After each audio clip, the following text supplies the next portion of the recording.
It's Blake and Aaron's Spilling the Tea with Sandy. Cayman's top news headlines of the day from CMR. Brought to you on Kiss FM by J. Michael Fashion for Everyone. Hey, Sandy, how are you? Hey, good morning, Blake and Aaron. How are you guys doing?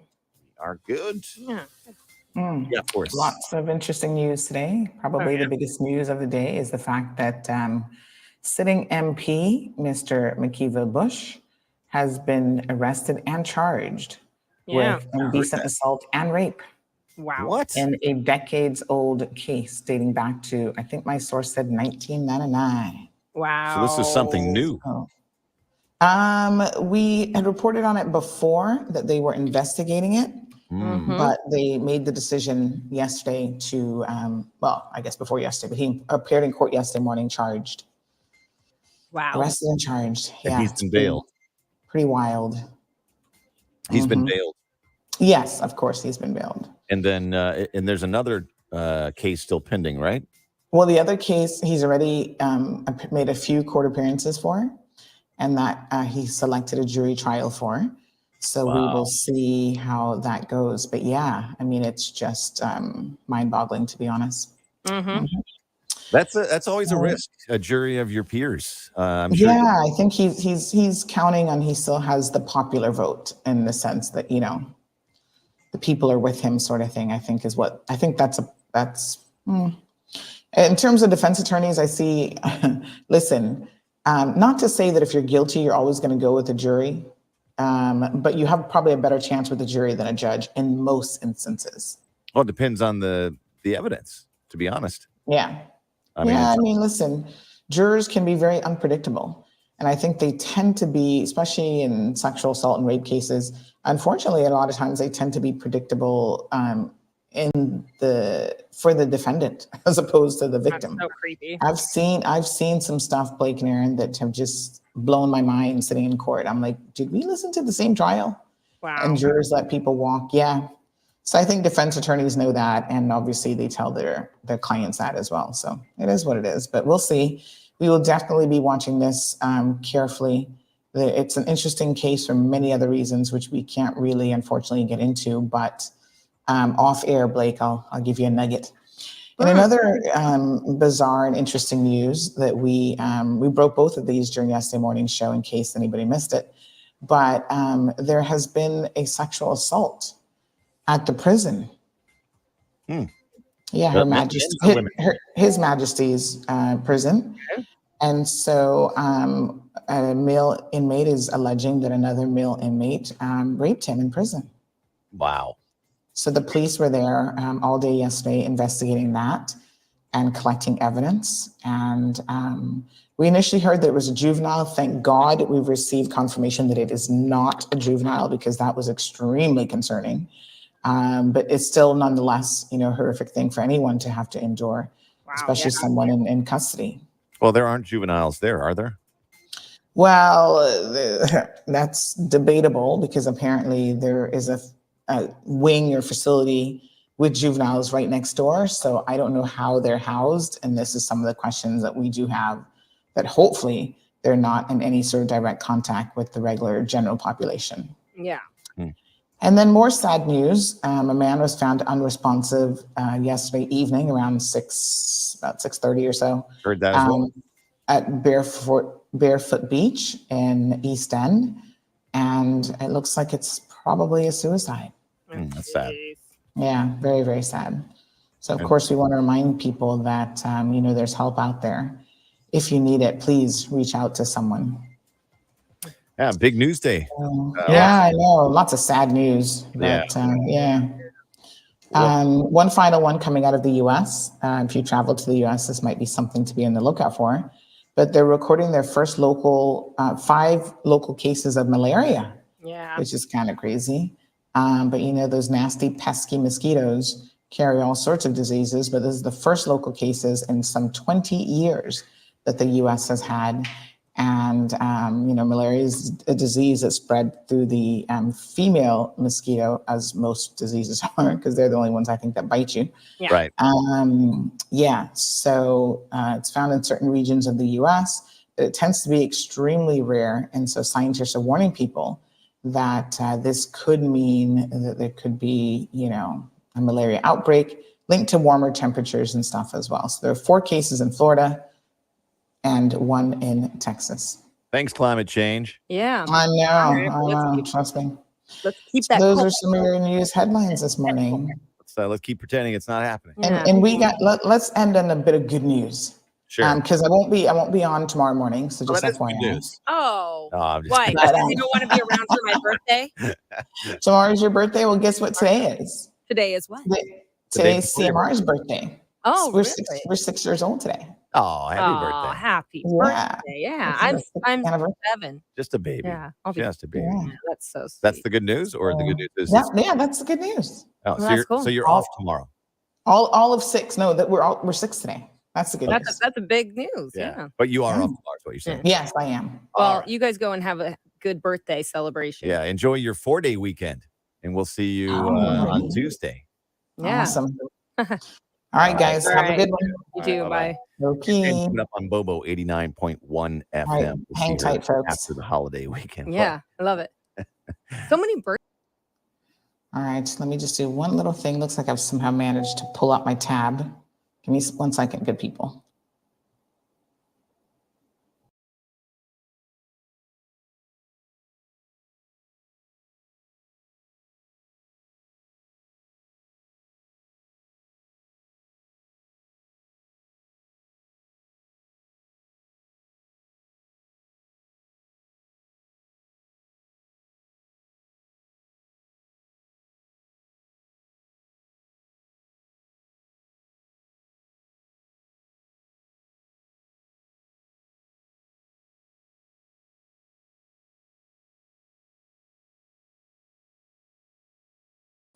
All right, we're going to be live in just a minute here on Bobo 89.1 FM.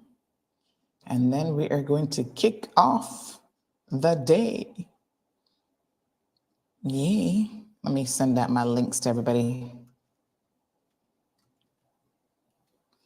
936-2626 is the telephone number.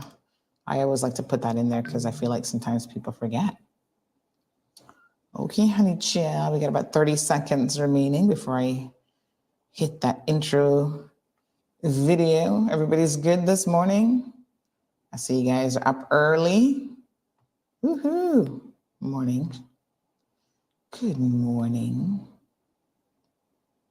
All right, we're going to get it here now.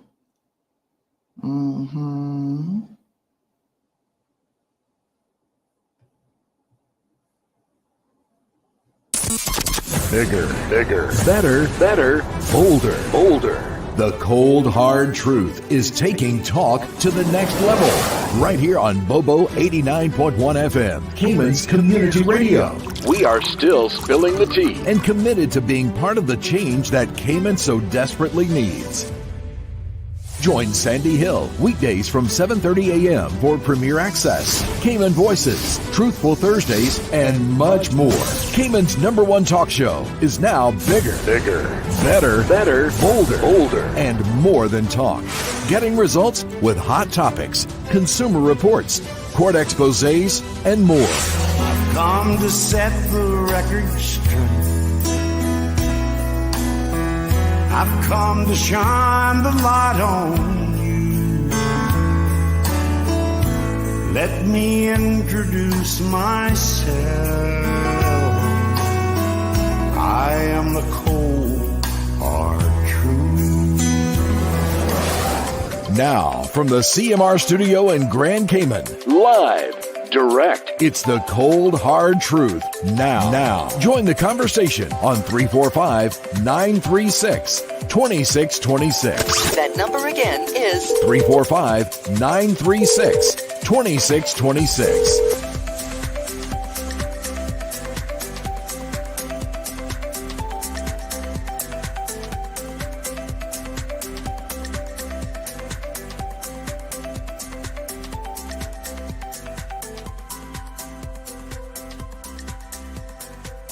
All right, good morning, everyone. Happy Thursday. I feel like we should be saying happy Friday, part 1. Hope you guys are doing well. Let me just see who's with us this bright and early Thursday morning. We have, coming straight out of the barn, front row and center in class, Miss Vernita. Miss Vernita, she would get an A+ for perfect attendance because she is always here in the mornings. And she's always the first one. Well, not always, but a lot of times she's the first one to say, good morning. How are you? Yes, honey, chill. She says, pleasant morning. Good morning, angels. Love and unity is the key to win wars. Have a blessed day, everyone. Miss Charlotte joining us from Scotland said that she's watching. We've got Diamond Princess saying good morning to everyone. Wee Wee is here. Miss Morna is here. She says the heat is on. Honey, chill in more ways than one. Let me tell ya. Miss Debbie, so good to see you. Good morning. Miss Dorothy's here. First Lady Jan, also here. She says, good morning to all. Have a blessed and safe day. Melanie, hello, Melanie. How are you? Joining us. KK says, HMP, what's going on? And what's the special announcement, CMR? Stay tuned, honey, chow. We're going to dive right in this morning. We got so much stuff to cover. Hello, Wee Wee. Yes, I think some of you got the special announcement already. So in case you missed it, let me just repeat it. Today, June the 29th, we are actually celebrating our 6th anniversary. You know, is it a birthday or is it an anniversary? We're 6 years old, but it's an anniversary, right? So thank you, Jim. I was thinking in my head, though, that it was 7 years until I had to finger count this morning. I'm like, wait a minute. We started in 2007. And then I did like my finger counting, like when I was in about the 4th or 5th grade, counting on my fingers, right? Oh my gosh, is anybody else still counting their fingers? Oh, can I tell you? It reminds me of, remember when 2000 was like rolling around? Well, way before 2000, I remember I was probably in the 5th grade or something. For some reason, this conversation stands out as a kid. I don't know why, but I remember kids, I was in the lunch line, go figure. And there were some kids who were like, oh my God, 2000 is so far away. And like, we're all going to be so old and da-da-da. And it was like 2000 was like a big, like, oh, that's going to be a big thing.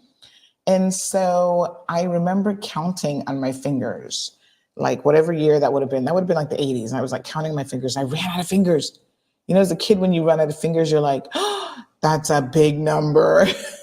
Because it's more than 10. I've only got 10 fingers. That's like really a long ways off. And my goodness, we are now in 2023.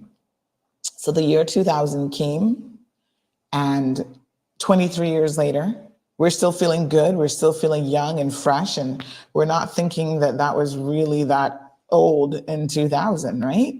Isn't it absolutely crazy how time just flies? And so, yes, we are celebrating 6 amazing years today.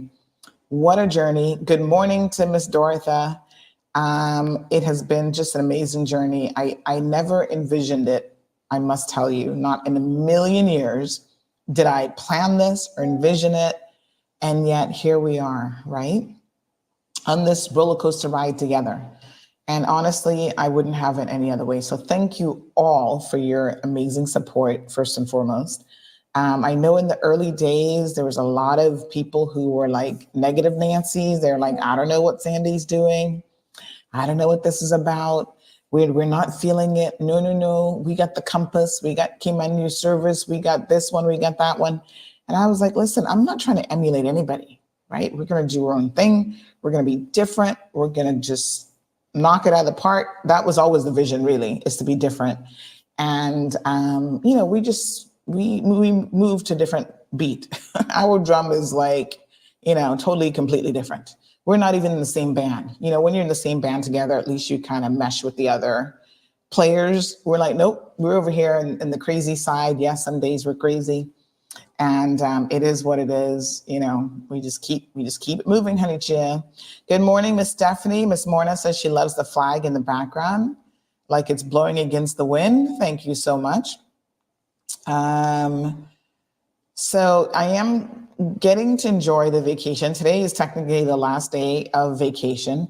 Been doing a lot of driving up and down, child. So I feel like when I get home, I'm going to need a break from the vacation. So I'm glad that Monday is a holiday because that means I can sleep in. I can ease my way back into the weekend. We're so excited about seeing Zeus again because it's been a whole week that we haven't seen him. Oh my gosh. And he's been doing a lot of training. His week has been spent being extremely productive. He was off to doggy training camp. And so we've gotten some videos to demonstrate and show his progress. And I must tell you, he is looking good. I mean, I was like, whoa, look at him. He's looking pretty good there, listening and sitting down. I'll show you guys a little snippet here in a second. But yeah, Zeus is coming right along. Love it. So, of course, Gigi's so excited. She's like, oh my gosh, when are we going to see Zeus? I want to see him right now. And I was like, now remember, Zeus has been in training. So what that means is we have to continue to keep him under manners. We have to be, very firm with him. She's like, we have to be strict with Zeus. Of course, she doesn't get it. She's like, what? Why do we have to be strict with him? And I said, well, he is in training. So we have to continue. It's not like you just send him to training and then when he comes back, you let him return to all the bad behaviors. You have to keep it up. And she's like, oh, well, what does that mean? Kids are so funny, the things that they say and how their little brains think. So I said, yeah, good behavior is the thing about it is it is really something that you, I'm going to show you guys his little video, his training video here, but it's something that you have to consistently work on every single day. It's like any habit that you want to adopt, you've got to be prepared to make it a daily part of your life, right? So good morning to Everton. Felicia's here. Damien, good morning. Another Miss Dorothy is also here, Miss Dorothy McLeod. Joy is here, joining us from Texas. Everton says, I hope you have a wonderful vacation. Enjoy and stay safe. Thank you. We are wrapping it up now. Miss Bonnie is here. Miss Olivia. Hey, Oscar. We don't see Oscar much, but he says, good morning, Miss Sandra. Happy Thursday. Enjoy your day to the fullest. Thank you. Miss Iva is here. The beautiful Dory is in the house. Dory, did I see your daughter recently, was it graduate from high school? Which, by the way, congratulations to all of our young people who are graduating. I know some of you have sat like a million exams. I'm still trying to wrap my brain around the English system, these CXC exams and GCSE. I don't even know what the heck they are. But it's like you can do like a gazillion subjects and stuff, and hopefully you guys are doing really well. I don't know when you get your results, but congratulations. I know that so many parents are just really happy that their kids have reached this milestone. We all remember high school, graduating high school is a big time. Good morning, Siobhan. Good morning, Natasha. Miss Charlene is here. And it makes any parent, I think, proud to see, your little ones getting to that stage in life, right? And there's so much more to come for them. It's just one of the amazing milestones that your kids reach that makes you see some of your hard work has really paid off. Miss Charlene says, good, congratulations on your 6th anniversary. Yay. Thank you. Siobhan says, yep, I still count on my fingers. Well, I'm glad to know I'm not the only one. Thank you, John. Thank you, Miss Morna. So the first person really to get one of the, because they're not in full production yet, we're still working on sorting them out, the new Honey Child mugs was Paul, and Paul is from Bermuda. He was here for a couple of days in Cayman, and now he's returned. And he sent us a picture yesterday. Did you guys see that on social media? His mug has made it all the way back home safely, and he put it right in front of his little ham radios and took a picture and sent us. So yeah, that's fun. Good morning to Mr. Kurt. Thank you so much, Mel. Thank you to Lily Boo. How are you? Sharon. Thank you, Miss Susie. So good to see you. She says, happy anniversary. Miss Bonnie is here for it. Alejandro, Miguel, Ingrid, Miss Ethel. Lots of the usual suspects are in class today. You guys are getting an A+ for perfect attendance. Miss Sue. Oh, yes, Dory. Well, hello. Dory's big news is her daughter is now an attorney. I knew I saw something that was big news. So her daughter has just been called to the bar as an attorney in the Cayman Islands. Congratulations. Now that you say that, I remember the picture and everything. She looks beautiful, and that is a lot of hard work. Trust me. I know. I got close, so I know what it takes to get through law school, honey child. And oh my gosh, she's even gone further. She got articles. She's done the full 9 yards. So congratulations to you, Dory, and to her. Again, as parents, we invest so much in our kids that it's good to see them achieve these little, professional and personal highlights in their lives. So good morning to Miss Carol. She says, congratulations on the Mall Road. Keep it up. Keep it coming. Thank you very much. Ms. Renita says, good morning, Ms. Sandy. Happy 6th anniversary. Thank you for all that you've done for people in islands, also the world. May God continue to bless you and all of your endeavors. Really appreciate that. Thank you. Ms. Sue saying congratulations as well. Yeah, so let's collectively celebrate Dory this morning and that amazing accomplishment for her daughter. Trust me when I tell you, it's not easy when your kids go through universities and not just go through and do a degree, but they go beyond that and they do professional training, whether it's a CPA, a doctor, or a nurse, or whatever. There's a lot that goes into this. And I think that, as KK says, another Caymanian success story, and we should all be celebrating that. So let me show you before we, she says, yes, not an easy task. Oh, trust me, y'all have no clue those late hours. Let me show you what Zeus has been up to. So here's a little video of him. Look at him getting trained. That's him. Oh, my little Tweetums. I can't wait to see him. He's just such a sweet little puppy. So this is part of his training. You see the guy tells him to come out, and he has to sit. Yes, yeah, good boy. And then he has to go over here. Look at that, lying down on the mat. And then he has to come back. Yes, look at Zeus, learning good manners. Oh my gosh. He is just gonna be something else. But of course, there's a handover process where now we have to learn all these commands and we have to continue to work with him because we don't want him to lose what he's learned in a week by making him run wild. My daughter's like, oh, well, now that he's trained, we can just let him out of the cage, right? I said, not quite. So look, there he goes back in the cage and then he lies down. Oh my gosh, right? Charlene is like so adorable. He really is. Oh, what a little patootie. Look at him. Oh my goodness. So that's what he's been doing for the past week that we've been away. And look, he's just wagging that tail, a little excited. And then he's like, okay, stay and then come. Yeah, back in your cage. Sometimes he doesn't want to go back in the cage, I've noticed, but other times he's very good when you tell him to go. He'll go straight in. So there he is. He's been learning all kind of good commands and stuff. So mess with Zeus. He's going to be a well-behaved little boy by the time that we get him back. Patricia is wishing congrats to Dory. Natasha says, so stinking cute. He looks great, right? Super excited to see him. Thank you, Siobhan.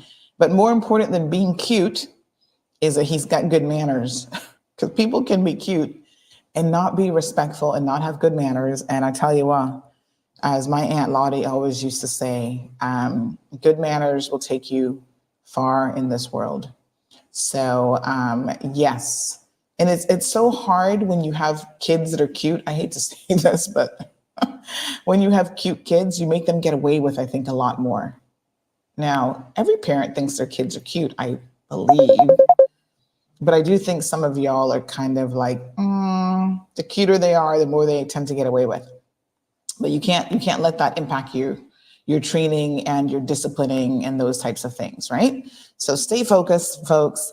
Yesterday I was at a facility enjoying some water park time with my daughter. This person says, good morning. I heard the name Zeus and I woke up. Love him. Aw. So yes, I was at a water park with my daughter and we had gone to the bathroom to change into her dry clothes. And I heard this mother in the next stall yelling and screaming at this little girl. It really breaks my heart when I hear this, because I think, number one, it's so unnecessary. And I don't know what the little kid was doing. Was she was putting her hand in her mouth, but it seems like she'd done something before. I don't know if she'd used the bathroom because she hadn't had a chance to wash her hands yet. Obviously, the mom doesn't want her putting her hands in her mouth. Totally understandable. Trust me, moms, we get it, right?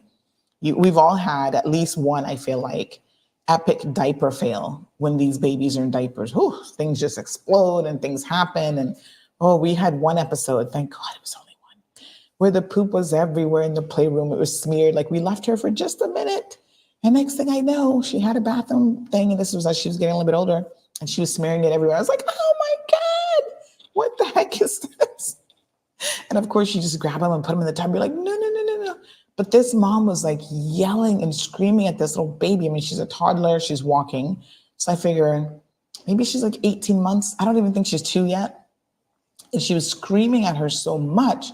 And I feel like she probably did hit her at some point because the little girl started crying. And I thought, why do we have to be so rough with our kids, man? Like, why are we dragging them up? Worse than animals. Because do you think I would actually treat an animal like that? Well, maybe some of y'all would. I don't know. But I wouldn't treat an animal like that. I wouldn't be screaming at an animal like a crazy person and hitting them with all this anger and stuff. And I wanted to say something like, woman, why are you so angry? You know, like you can say no, like you can say no to a baby, but it's like the tone of voice that you're using, right? And you don't have to be hitting on babies and stuff. I'm like, oh my God. Like, come on, folks. And, you know, I hate to say this because this is going to be one of those things that might sound a little bit controversial, but y'all know I don't really care. It seems to mostly be people of color that do this foolishness. I think our history of just being the products of like slavery and that whole thing has changed the dynamics of who we are, perhaps. I mean, I don't know what the life was like in Africa. I'd like to see how African tribes like treat their children. Are they as aggressive as, you know, other places in the world? But I don't know, man. I'm like, y'all need to don't be beating your kids all the time like this and jerking them around. And oh my God. So the poor baby started crying. And then she's like, go wash your hands. The one thing that was kind of funny about the whole thing is that I don't know, there's another thing that's unique to some African people, African Americans, African Caribbean people, I don't know. But, you know, you go to a place like the beach or water park and you put on a shower cap. I'm like, why? You know how many people I saw yesterday, all people of color with shower caps on? So this little baby, little toddler has on a shower cap. And I'm like, why? I mean, let her enjoy getting her hair wet. My hair got all wet. Y'all see, it looks a little bit crazy. You see the extra little like frizziness in it. So I'll come back tomorrow and get it heat treated and whatever with Miss Rocio. But what's the big deal, man? Get the hair wet. Enjoy life. My goodness. Good morning to Miss Sarah. How are you? Daisy's in the house. Michael LeMay is here. Natasha says the blowouts. Oh, Lord. Trust me. We had one epic one in the diaper, and I was like, Jesus, no. And then there was that one incident in the playroom. Phew, that was it. Thank God. I can't even. So Zambula, we're going to be getting to that in just a minute. Sarah says, happy anniversary. Appreciate it. Thank you. Tracy says, that sounds like me and my toddler in public bathrooms. She'd be touching everything. I hate public bathrooms. Not to that extreme, though. That I'd be beating her. Yeah, don't beat her for that. I mean, kids don't get it. They put their mouth, oh my God, listen, I know. I'm a bit of a germaphobe. And so it's hard with a toddler. They're always doing everything. They're picking their noses, they're touching everything. You're like, don't do that. It's just what they do. And you know what is so funny? The fact that they do it actually helps to build their immune system. I know we're freaked out by it. We think that they're going to catch everything. COVID, malaria, like whatever stuff that you don't even catch by touching stuff. We all feel like they're going to get it. But yeah, that's part of growing up, I guess. And kids can do like really icky stuff all the time. Ugh. Like I see them, they're so flexible at that age. They want to be putting their mouths and their feet in their mouth. I'm like, don't put your foot in your mouth. What are you doing? Oh my gosh. So Natasha says, I think part of it may be that the standard for behavior for non-white people and children has always been higher because of the judgment and discrimination. I don't know. I'll have a think about that. I mean, I don't really think that's it. I think there's just an aggression that we've been taught at a very, very early age. And most of us grew up thinking that that's the only way you can raise a child, is to be aggressive towards them and to beat them into submission. And I once thought that too, to be honest. And my thinking thankfully changed before I had a daughter. If I had her in my 20s, oh, what a situation that would have been. Miss Morna says, if I was there, I would have said something in a nice manner to her, just saying, I know sometimes you don't know when to say something and when to, like, you don't want to cross the line with parenting. And I think had it gone to like a real extreme, then obviously I think any good person would step in and say, yo, you're like, this is just a baby, give the kid a break. When I hear children crying because of how they're being treated, it really that part really gets to me. Natasha says, more pressure to not say or do a thing out of place and to give white people an excuse to do something negative. I don't know, Natasha. I think it's all that you know, like you do what you know. And some people, that's the only parenting style they have in their arsenal. They don't know anything else. They don't know how to be gentle parents, because that's how they were raised and that's what they've been exposed to. Eunasis, did I pronounce that right? Said, my mom said that to me the other day. We hover them too much. We need to let them play in the rain and play in the dirt to build up their immunity. Yes, I mean, they call it helicopter parenting now. Like we've gone from one extreme to the next. And, there is something to be said for allowing them to just be kids, and kids are going to make mistakes. They're going to be adventurous. They're going to break an arm or two in their time. I mean, who hasn't broken an arm as a kid? I know I broke my arm once. My wrist, actually. Oh my God, that was a horrible break. It wasn't really my fault. I was walking the dog and got tripped up in Prince's, in his leash. But anyway, I tripped and fell on the sidewalk and broke my arm. The bone was like literally sticking out of my wrist. It wasn't pretty sight. I was like, oh my God. And then I had to run home and tell my aunt, I just broke my arm. She's like, what? I had to go to the emergency room. I got to wear a cast and all that good stuff. But you know what? Kids are very resilient. I must say, it takes a lot to kill them. I shouldn't joke about that, but because some of y'all be on the verge. But, they are really, really, really, really, really resilient. Even babies, you see them fall and they get back up and you're like, yay! Like you try not to make a big deal about it. Because if you stress out, then they like, oh, did I just hurt myself? If you pretend like nothing happened. And they have such an interesting memory about these things. Just a couple of days ago, my daughter was reminiscing about the day she got her finger caught in the door. So I kept telling her, when I go to the door, don't come behind me, because she's like right there by the door. I'm like, don't come, you're like too close to the door. And so one day, I'll never forget it.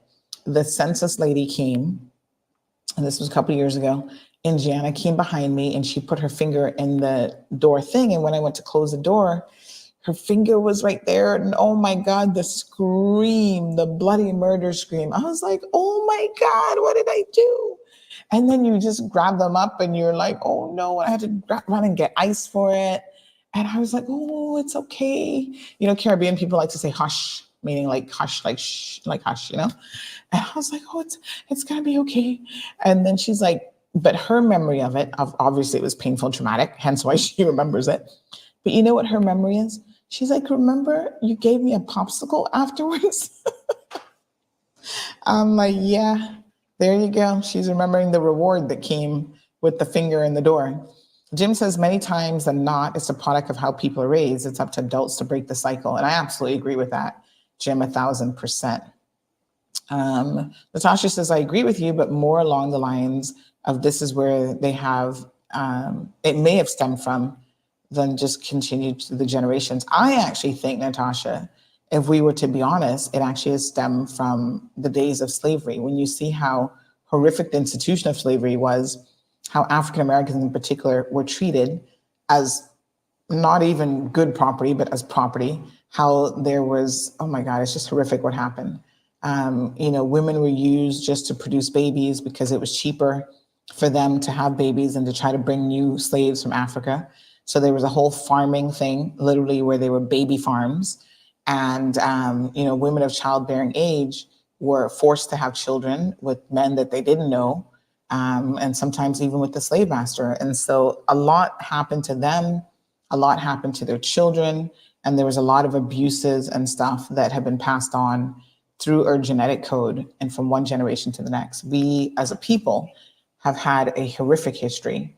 And if we admit to that and we understand the social implications of that, you also understand why some of the most violent places in the world really are linked to, sort of the African heritage. It's because of what people went through, which is just really quite sad at the hands of other human beings.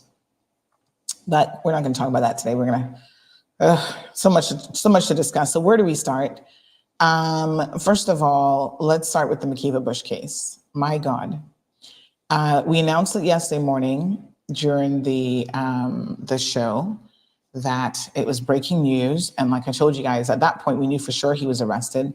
It makes logical sense that they would have arrested him and charged him at the same time. And I'll tell you from a legal perspective, right?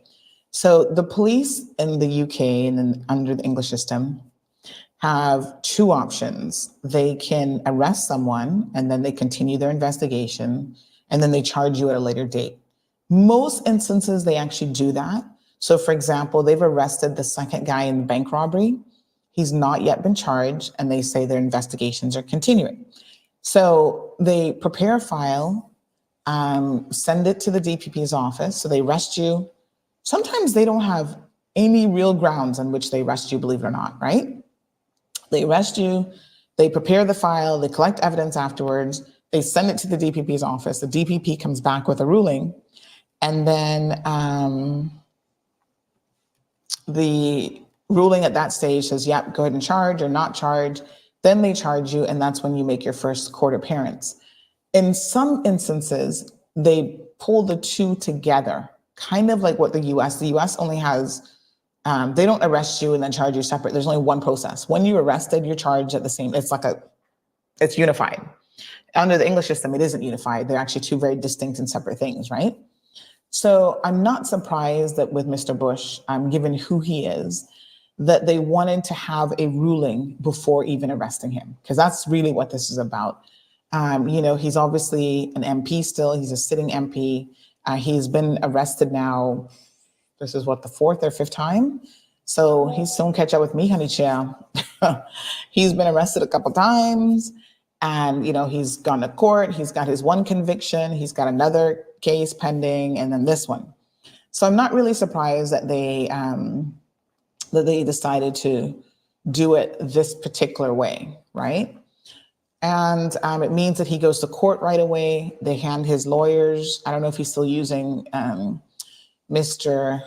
who's he using for the other case? He's using Mr.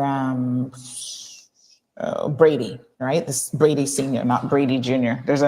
Brady has a nephew that works with him. That's Christopher Brady. So it's not him. He's using the Brady that we all know. They used to work immigration and whatever. So yeah, they charged him and he appeared in court yesterday morning. And I think it also, I don't even want to use the word diminish, but it eliminates like the speculation between the arrest and the charge. Like they just do it once.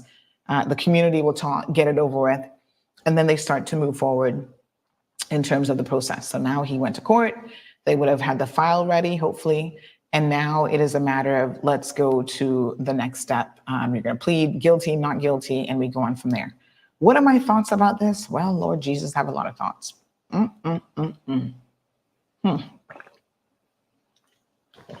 First of all, I think that I see your comment, Jim, but I think the history of slavery has added another element to it, because he said that, yes, every race and nationality has, beat kids and whatever. I think if you looked at historically, I think that's true up to a point, but I think also historically, the institution of slavery has changed how African Americans see themselves.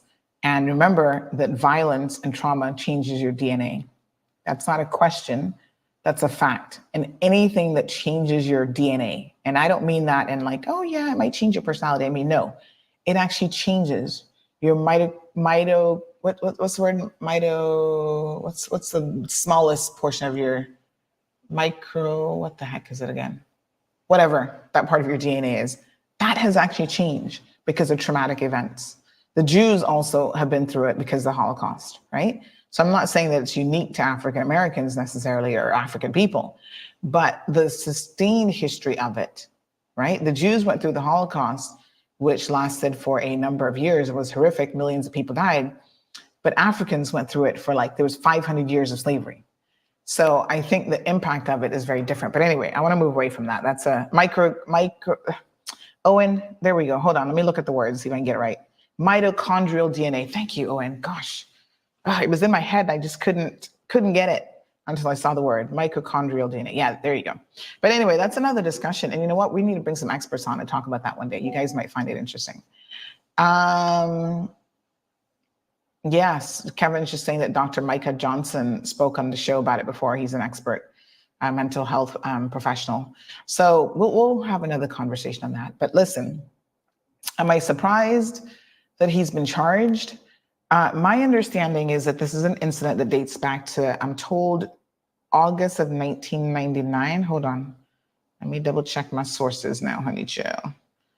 I believe my source yesterday, January of 1999. So that's a long time. Somebody want to do some finger counting for me? Or we can just pull out the trusty old calculator on our phones. So that's 24 years old. That's a 24-year-old rape, right?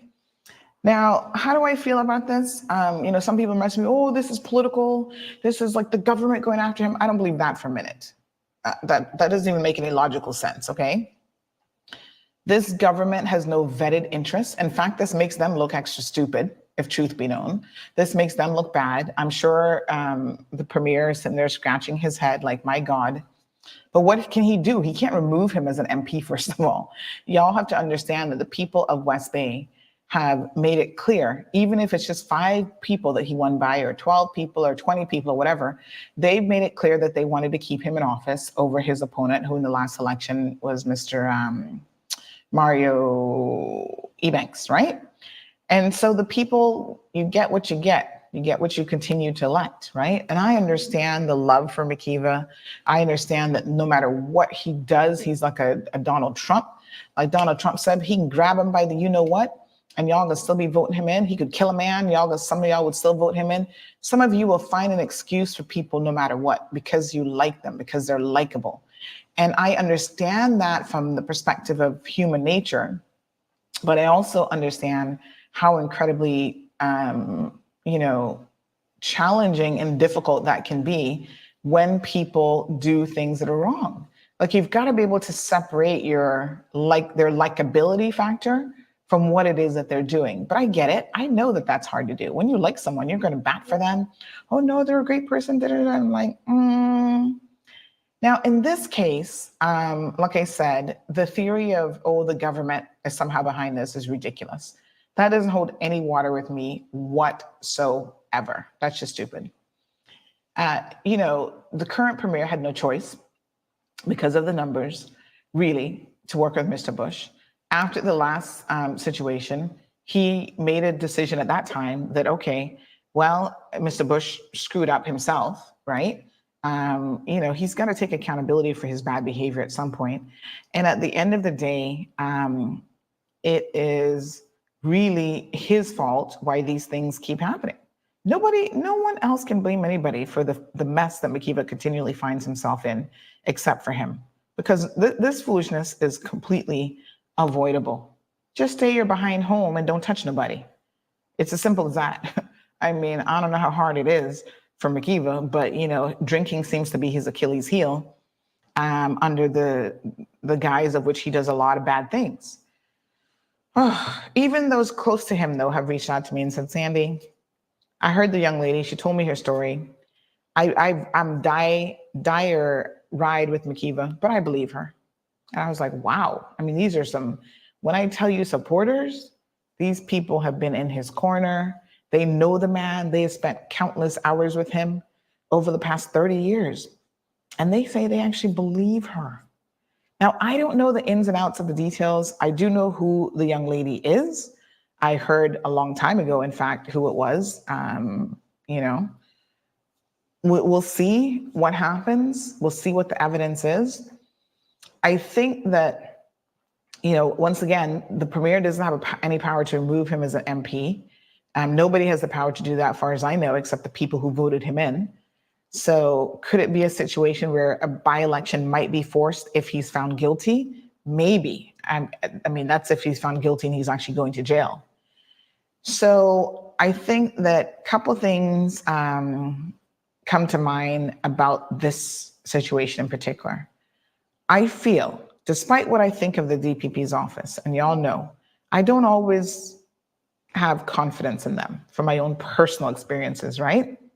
I do feel like sometimes they have an agenda and somebody has an axe to grind. In my own situation, I feel like somebody, I don't know, I can't put my finger on who it is. Somebody has an axe to grind with me and they're always bringing these frivolous cases. But there's a big difference between what I've been going through and the cases that they bring against me, because they are so ridiculous that they all get thrown out by judges. Like 99.9% of them have been thrown out at the very early stage, where I've never even had to mount a defense. And that says a lot about the caliber of case that they're choosing to bring, right? So we'll see what happens with my latest one, as just a, stay tuned. So, I kind of feel like, are they on a witch hunt for Mr. Bush? I don't believe it, because there's too many people in this community who've had experiences with this man. I can't speak to any personal experiences, thank the Lord, because y'all know that wouldn't fly over very well. So I can't speak to any personal experiences, but I think that a lot of people can. And I've seen comments and stories over the years where people have said that he's done stuff to them, and there's nothing for them to gain from saying that. Expats who at the time were promised, oh, if you sleep with me, you'll get status, you'll get this, you'll get that. Listen, the man has a reputation. That's all I can tell you. He has a reputation that definitely follows him around, that precedes him. And so we have had more than one instance of accusations of his aggression towards women. Seems to be a little problem with women in general, right? Sexually aggressive towards women. And some men are of the viewpoint that, if they grab it, like Alejandro said, grabbing the kitty, if they grab it and you don't give it to them or whatever, they will just take it. In terms of this, I put nothing past anybody, okay? Anybody can be a perpetrator and anybody can be a victim.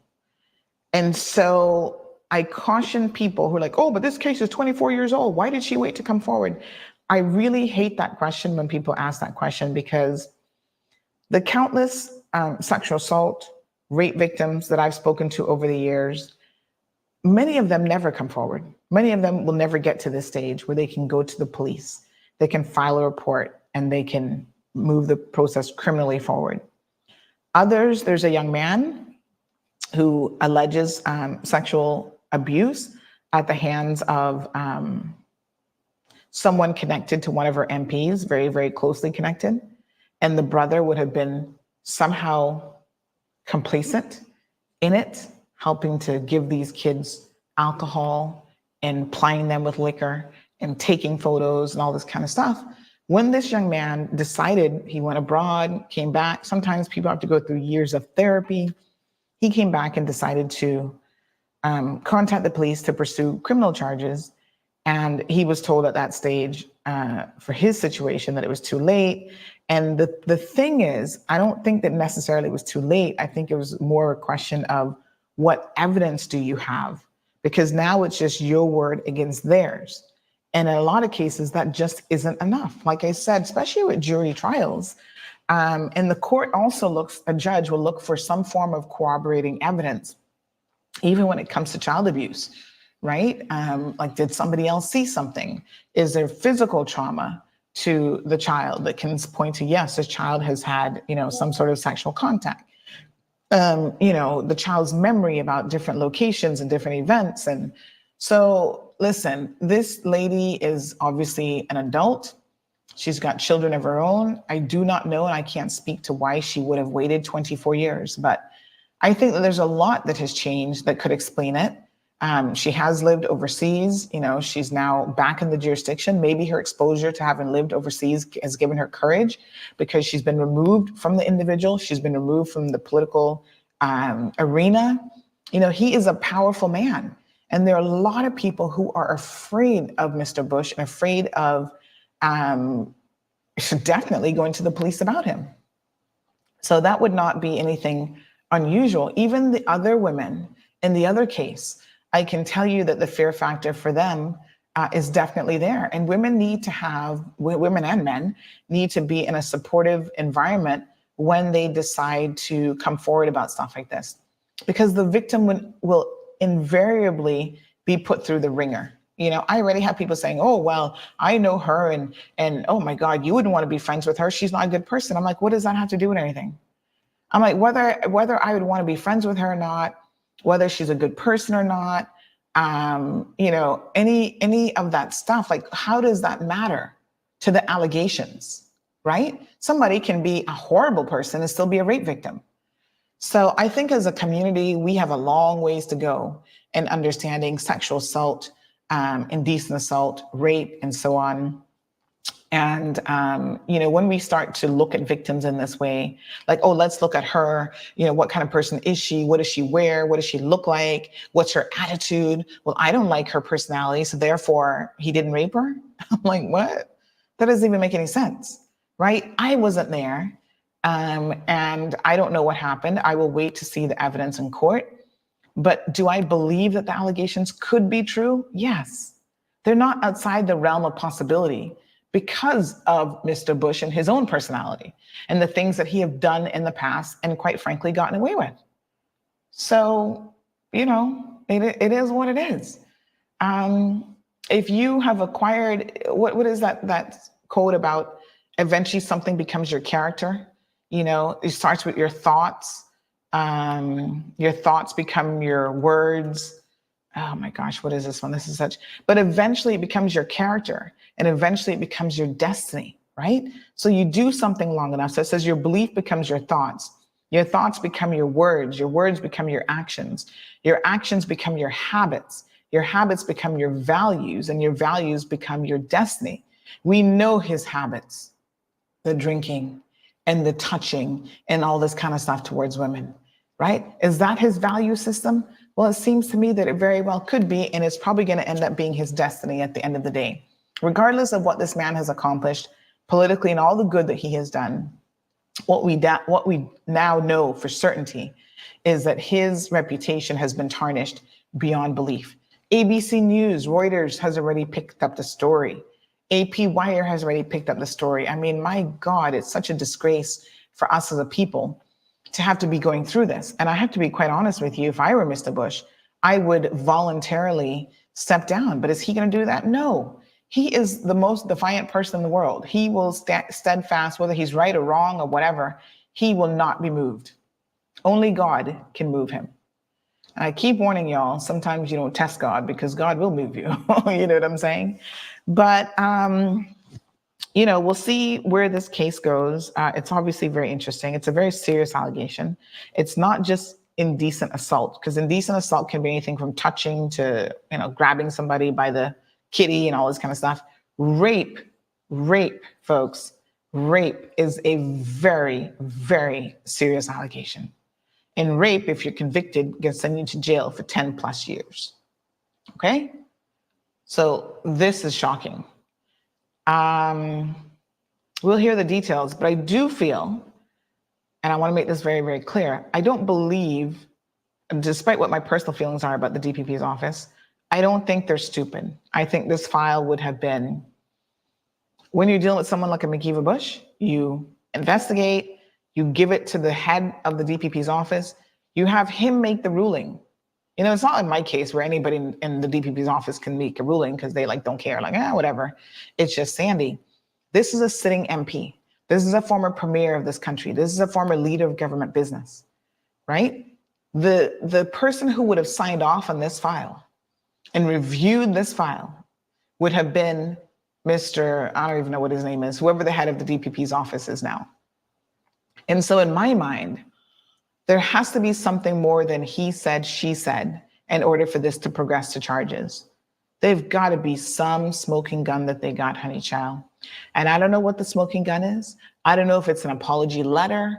I don't know if it's like messages between the parties where he admits to it, you know, at some point. You know, people have these drunken moments where you message them and you're like, hey, Mr. Bush, why did you rape me? You're such a sick bastard, or whatever. And then he's like, oh, I'm sorry, I didn't mean to do it. I was just having a hard time and decided to rape you back in January of 1999, or whatever. Like, I feel like there's something, like, I feel like there's really something here. We'll all know as the case starts to unfold.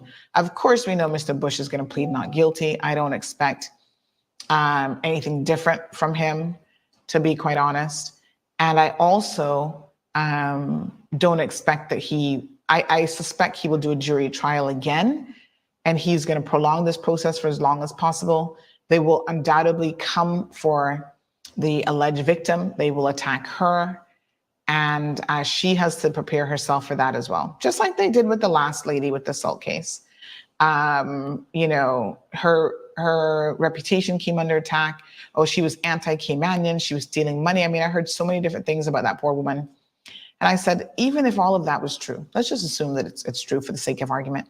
How does that justify you dragging a woman by her hair and beating the shit out of her and giving her bruises and all kind of stuff? Like, you know, I think as Caribbean women and men, we have a long ways to go when it comes to justifying the bad behavior of people that we like.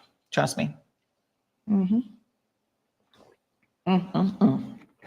Anyway, all I can tell y'all is stay tuned. We'll see what happens. You know, with the current case, those two women are, for the most part, above reproach, which makes it more difficult when a woman has maintained a good reputation her entire life. It's so sad that we even have to think in terms of this, right? Somehow that strengthens her case. Listen to me. It shouldn't even be about that, because those women are very, very brave to come forward and to press charges. Because you know what? There was a female MP who was at that same event at the Ritz-Carlton that night, that he was grabbing her and being a little too touchy-feely with her as well. And she's not doing a damn thing about it. And she's an MP. We have got to stand with women in this community. As a sitting MP, you have an obligation to other women to set an example that this behavior should not be tolerated. And that, yes, if someone does this to you, this is a criminal act. People should not be putting hands on you like that. It's unwanted, right? And I would have loved to have seen her stood up to Mr. Bush and decided to press forward.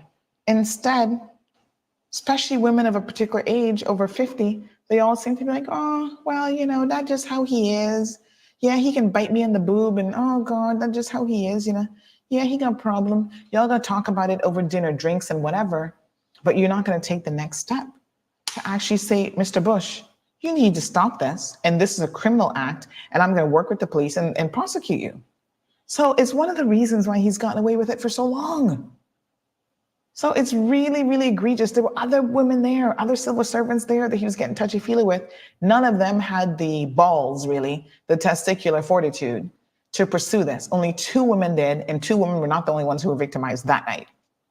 So I take my hats off to them, and I think that it takes a lot for a victim or alleged victim to come forward and to be prepared to be judged by a community like this and to stand up and tell their story of assault, of a rape, of indecent assault, whatever the allegations are. Especially because we all know he, again, is going to go for jury trial. He does that on purpose. One of the reasons he does it, folks, is that he's hopeful that by going with a jury trial, you will not have the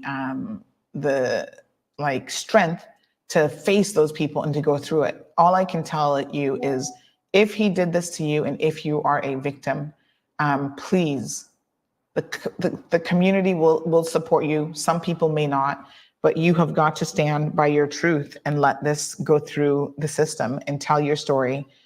Police and the DPP's office, you know, let's see what evidence you have. But if this really happened and this man has been able to get away with it for 24 years, allow him to continue to get away with this, to me, is a grave injustice. And so there is no time limit on when someone should be accountable for rape and for abuse and so on. That's what I have to say on it. Let me read some of your comments. Leroy says, every time Trump has a case, so does McKeeva. Well, they might have very similar personalities. We've not talked about the Trump situation yet on the show. Maybe next week we'll find some time for it. But, you know, again, this flagrant attitude of somebody like a Donald Trump, This man actually, there's a recording of him, and this is going to be his downfall. Recording in his own words, where he says, oh, he knows he hasn't declassified these documents, but who cares? You know, he's a former president of the United States. He can do whatever he wants. It's that kind of attitude. You know, these men and women get enamored with power, and they believe that they are untouchable. And they believe they can do and say anything that they want. How many charges does Trump has against him? Like, is it 13 or 30, some ridiculous number of charges? I mean, that's unheard of for a former president of the United States of America. And once again, same personality type, defiant until the end, right? Most people would run and hide in a little hole, not him. He's out there campaigning, drumming up lots of support, lots of donations to run for public office again. And this man could potentially be headed to jail. So it's just shocking the way I think that some people approach life and how they see the world. And, you know, if the world has given them enough passes, I guess it is what it is. Good morning. Well, I'm on air. I don't know if this person realizes it. Good morning, Miss Olive. Natasha says, is there no law or regulation that would allow you to move an MP in any circumstances? Death, they would be removed if he died in office. And also he would be removed if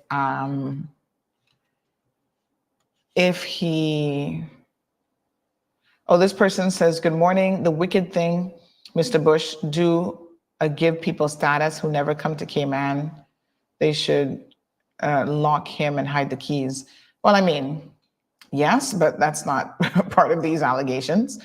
But yes, so short of Denny, our constitutional expert, might want to help me out here, but short of death and him actually being sentenced to jail, I don't think that there's much which would vacate his seat, because obviously you can't have an MP sitting in jail and trying to run his constituency or whatever.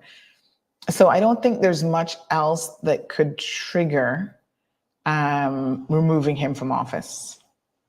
So those would trigger a by-election, and then there'd be, his seat would be up for grabs. So Alejandro says that's a very interesting lifestyle. Good morning to Cayman Detailing. Jim says, question, why after 24 years he would be arrested now? Was more evidence brought forth? I think some people don't understand an arrest after all these years and the reason for some of the displeasure of the now arrest. Well, I hope I have given some insight into that. I don't think the allegation was ever made before. So the victim has just, was it last year or earlier this year, has come forward to the police. I don't want to say too much about the victim, because although a lot of people already know who she is, I don't necessarily want to disclose that. But like I said, she was overseas. So maybe that has somehow changed her perspective on life, given her the courage, being separated from the Cayman community for a minute, to now stand in her truth. But I want to be very, very clear about something here. It is not unusual for sexual assault victims to wait a very, very long time before being able to talk about it, much less do something about it. For example, maybe a month or so ago, I was talking about Brooke Shields. Brooke Shields, for the first time in her life, and you have to understand the dynamics of where a person is at when they are when they're raped or molested or whatever. For the first time in her life, this woman has been above reproach. No scandal had really followed her in her adult life. You know, she was a little bit controversial as a kid and teen in the movies that her mom allowed her to do. But she was the victim of a rape 30 years ago. And she's never talked about it. She's never disclosed it. And she said it's just after decades of therapy that she's even at the stage now where she can. So I think unless you've been a rape victim, I have never been a rape victim. So I can only talk to you from the perspective of what victims have said to me, and through my research, what I have found to be the case. But I think it is difficult to understand unless you're in the situation, how the brain processes that type of trauma, and that you may never be able to talk about it, or it could take you 20, 25, 10, 15, 5. Everyone has to process it in their own way. It can take you a lifetime to even come to the point where you can say, hashtag, I'm a rape victim, right? And I want to do something about it. I want to go to the police. And that whole process of going to the police means that you have to relive it. You have to sit down and be questioned by people, tell your story. I mean, it is traumatic to have to go through that. And so I don't know specifically why this particular individual would have waited, but I would say that it's not unusual. It is very, very common. It's more common than not for victims to wait. It explains the cases like R. Kelly. It explains the cases like Bill Cosby. And when you have it be men of power and position, it's even worse. It's understandable, right? From a logical perspective, why victims would not come forward. Who was going to believe her 24 years ago? Let me ask you that question, Jim. Who was going to believe her 24 years ago? You're more likely to believe her now because Mr. Bush has gone through, quite a few things that have all made us question. Now we all know he has a problem with alcohol and all this kind of stuff. 24 years ago, would you have believed her? Good morning, caller. Welcome to the program. Good morning. Morning, my dear. Hello. Yes, morning. Morning. Well, I'm saying, after 20 odd years, but how would they have any evidence for that? Because if that wasn't reported when it happened, then what evidence what could it have done DNA and all this? Well, this is why I'm speculating. This is just me speculating. It would be for the charge. Well, I don't believe that they would pursue that type of a case in a situation like this. I think they have something else, and possibly some sort of a confession or conversation. All of that was, and I would say nothing. I would die with that. I mean, I don't know if I would tell it to my parents or whatever, but to me, this makes sense. I think it's all political. To be honest with you, that's what it is. It's the same thing as Donald Trump. Since they mentioning Trump now, is the same thing. But if Trump runs, Trump will win because he said they even got an ankle bracelet on him because if it were me, but I think they probably did it for money. And then, I don't know. I don't understand this. The law wrong thinks to me. This is the thing I would say, right? You might not understand it, but I think at the end of the day, people don't understand it. You had to hear the people that were talking about that yesterday. The Africa up with me, they were saying 23 years, but it's 24. It is even a year older than the year that we in. Come on, and then going away. But then that's why I wouldn't say nothing because I went away and come back. Yeah, but I don't know the girl. I hear who she is. Like I said, I think that unless you have been a victim.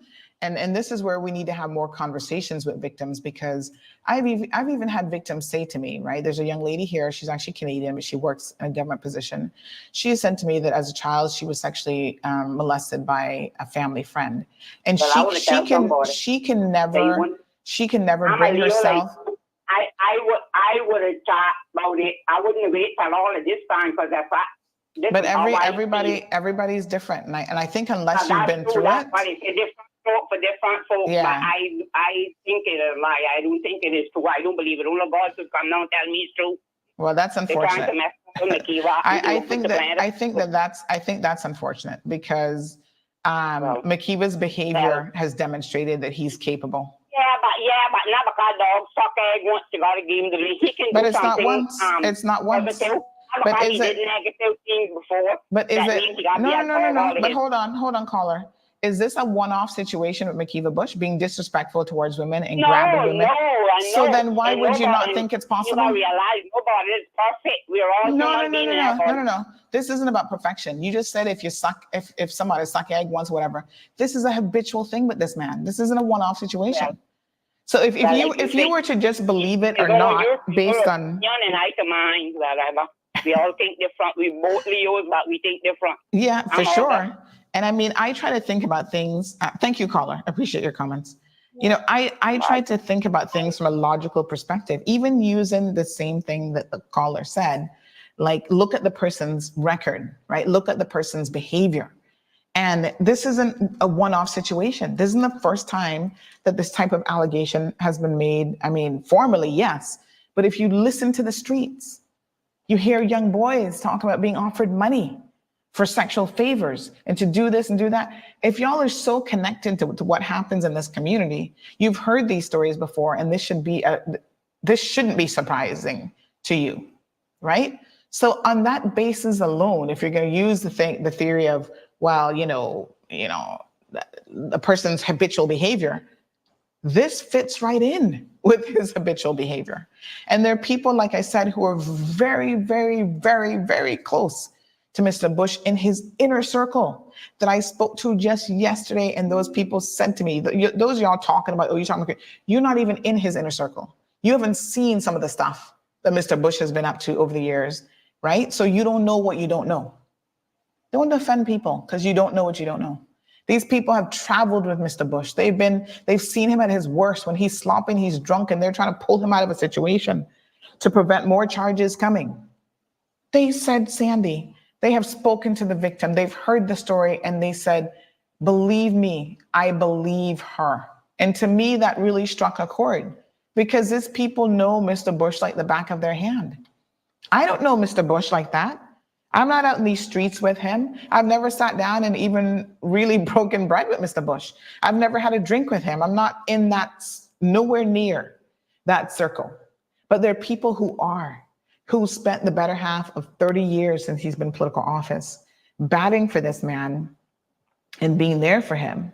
And when they're speaking honestly about the situation, they themselves are saying, I believe her. And I do not believe that this is going to be a she said, he said type of situation. I believe that they have more. And like I said, I don't know what the more is. I don't know if it's a confession. I don't know if it's a half-ass apology. I don't know what it is. And when you, like I said, I don't want to get too much into who the victim is, but there are other things that now make sense to me, even about how he engages with the victim's family members and maybe assisting them during difficult financial times, et cetera, that might lead me to believe that, could this all be connected? Could the reason why he was helping you out financially be because you're related to the victim? And this has been something that has been on his conscience all of this time.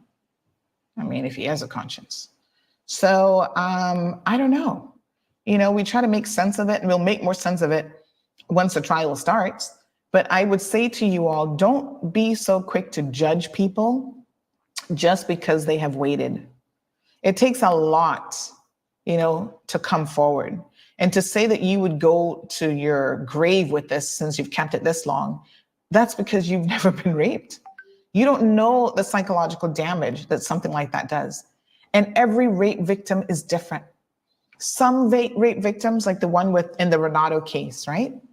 She waited, but it wasn't years that she waited, but she did wait. And even his lawyers were like, well, why did you wait this amount of time? It's like, what? It almost doesn't matter what a victim does. I think as a community, we are always going to be questioning victims about their decision. Well, why didn't you do this? Why didn't you do that? Why were you wearing this? And why weren't you wearing that? We always put an undue burden on the victim when it's not about the victim, it's about the perpetrators.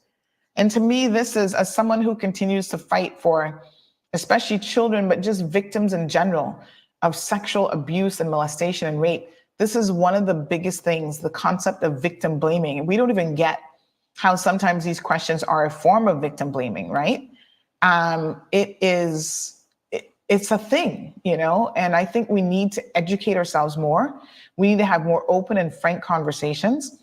That's why when I brought on that young lady who was actually assaulted by, Renato, that was the first time I think ever in Cayman that a rape victim has publicly spoken about her ordeal. And I wish that more rape victims would come forward, although I know how incredibly difficult it is. Even for her, she's like, she lost friends in Cayman. People were judging her. People were saying stuff about her. And she's not even a part of the Cayman community. So you can imagine that if you are a person who is a Caymanian and you go up against a McKeeva Bush, you know what people are going to be saying about you. You know the accusations and the digging up in your life that, you know, people are going to be making. So the victims are re-traumatized. And so they have to prepare themselves for that. How many of you can honestly say that you would endure rape, go through all of that, and then turn around and subject yourself to being re-victimized, not just by one person, but by an entire community of people? Oh, well, we all know who she is. Now we're digging up in her life and we're talking about her, and oh, she not got a man, and she not got this and that and did it. It's like, really? But this is what you have to prepare yourself for as a rape victim. And maybe it took her 24 years to prepare herself for that. But again, it is not unusual for rape victims to wait a long time. And unless you've been a victim, you cannot speak to why it is that they're waiting. I only can speak to it from the perspective of what some of them have shared and what they have said. But, you know, I'm constantly searching for victims. I just sent 2 victims actually this link, because I'm constantly searching for victims to come forward, to speak their truth, and to try to explain to people why things might happen a particular way. And we might all think, well, that's illogical, or that's this, or that's this. Maybe if the victims themselves explain it, we as a community can be more sympathetic. Jim says people are just trying to understand, and thankfully you're here, Sandy, to explain to the best of your abilities. I mean, I'm trying, and I think that unfortunately, you know, I know a lot of victims are actually listening this morning. I've had some already message me, and they're like, you know, this is why they've never come forward. But maybe in 5 or 10 years, they'll be in a position where they feel like they can come forward. So Alejandro says, yes, so true. A few people out there forgive and forget to not hold grudges, but I bet you can trust, but I bet you can get trust from the victims again. I mean, obviously, you can't get trust from the victims again. Leroy says, sounds like some Bill Cosby BS. Well, I don't know that the Bill Cosby situation is BS. I think Bill Cosby is a predator. If y'all would go and read the what's the legal document called? Help me out here with this, begins with D. Anyway, it's like disclosure in the civil case. He admitted to drugging women. Why do you think this man was settling cases privately and paying people off for years? Because everything these women have said about him is true. Now, not every victim that has come forward, all 50 something of them, have necessarily, been a victim. I'm not saying that either. There might be one person. It's very unusual for people to make false accusations, but it's not impossible. It's not unheard of. So there might be one person out of the 50 that isn't telling the truth, just trying to ride this wave, right? And get a quick paycheck. But Bill Cosby has paid off dozens of women over the years. It was just on the tip of my tongue. What's that legal document called in the States? Disclosure, not disclosure. But anyway, it'll come to me. So that's actually a publicly available document. Y'all can go and read it. This man has admitted to drugging women and having sex with them. That's called rape. That's not romance. I don't know, y'all confusing your R words, okay? When you drug someone to have sex with them, that is rape, because the person has no ability to consent. And he's admitted to that. So I don't know what y'all be discovery. Is it discovery? But anyway, it's in a document. I'll see if I can find it and share the link. Bill Cosby has admitted to it. He's a rapist. Why y'all defending this man?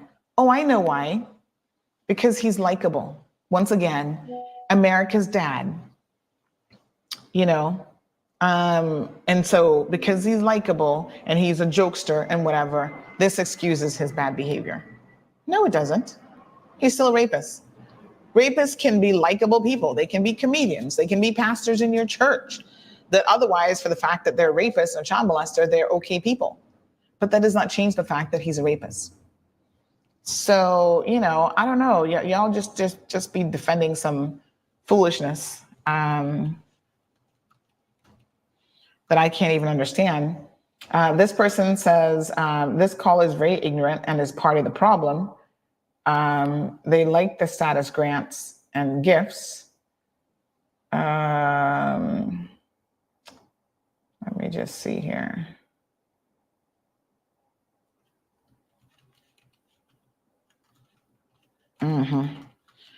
Discovery. Is it Discovery? I can't even remember. I'll have to get, it might be Discovery. Someone said that I hope it's not a child in the McKeeva Bush situation. No, I think she would have been, I mean, I'd have to sit down and figure out the numbers in terms of her age, but I think she would have been an adult.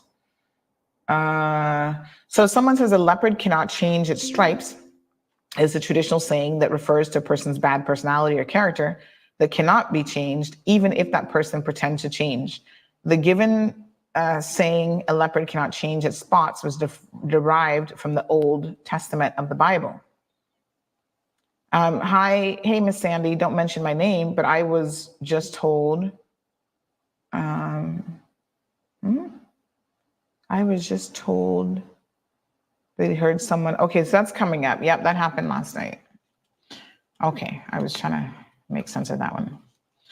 All right, let me see here. Okay, let's just see what other comments are coming in. Of course, phone lines are open. Jim says, and yes, it can take years for victims to stand up and speak out.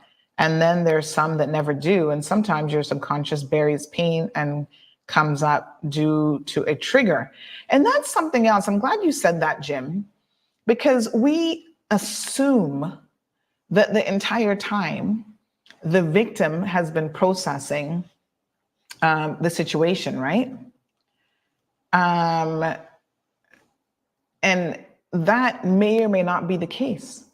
There are times when it is something that is deeply hidden, so much so that it becomes a repressed memory. And then something happens to the individual that brings it to the forefront. So it's not even something that the victim was on a conscious level able to deal with. So I'm glad Jim said that, because we don't know in this case why the victim waited, but that is also a distinct possibility. So Aliano says, please, if you take it by force, what quality is it to be appreciated versus given freely by the means of appropriation? Men don't get me too. I'm not sure I understand that, Aliano. Say what? I don't understand that.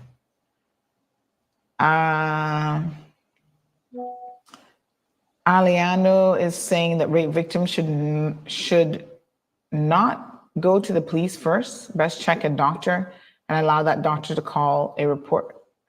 Again, I think y'all are, I don't know. Obviously, y'all have not spoken to rape victims.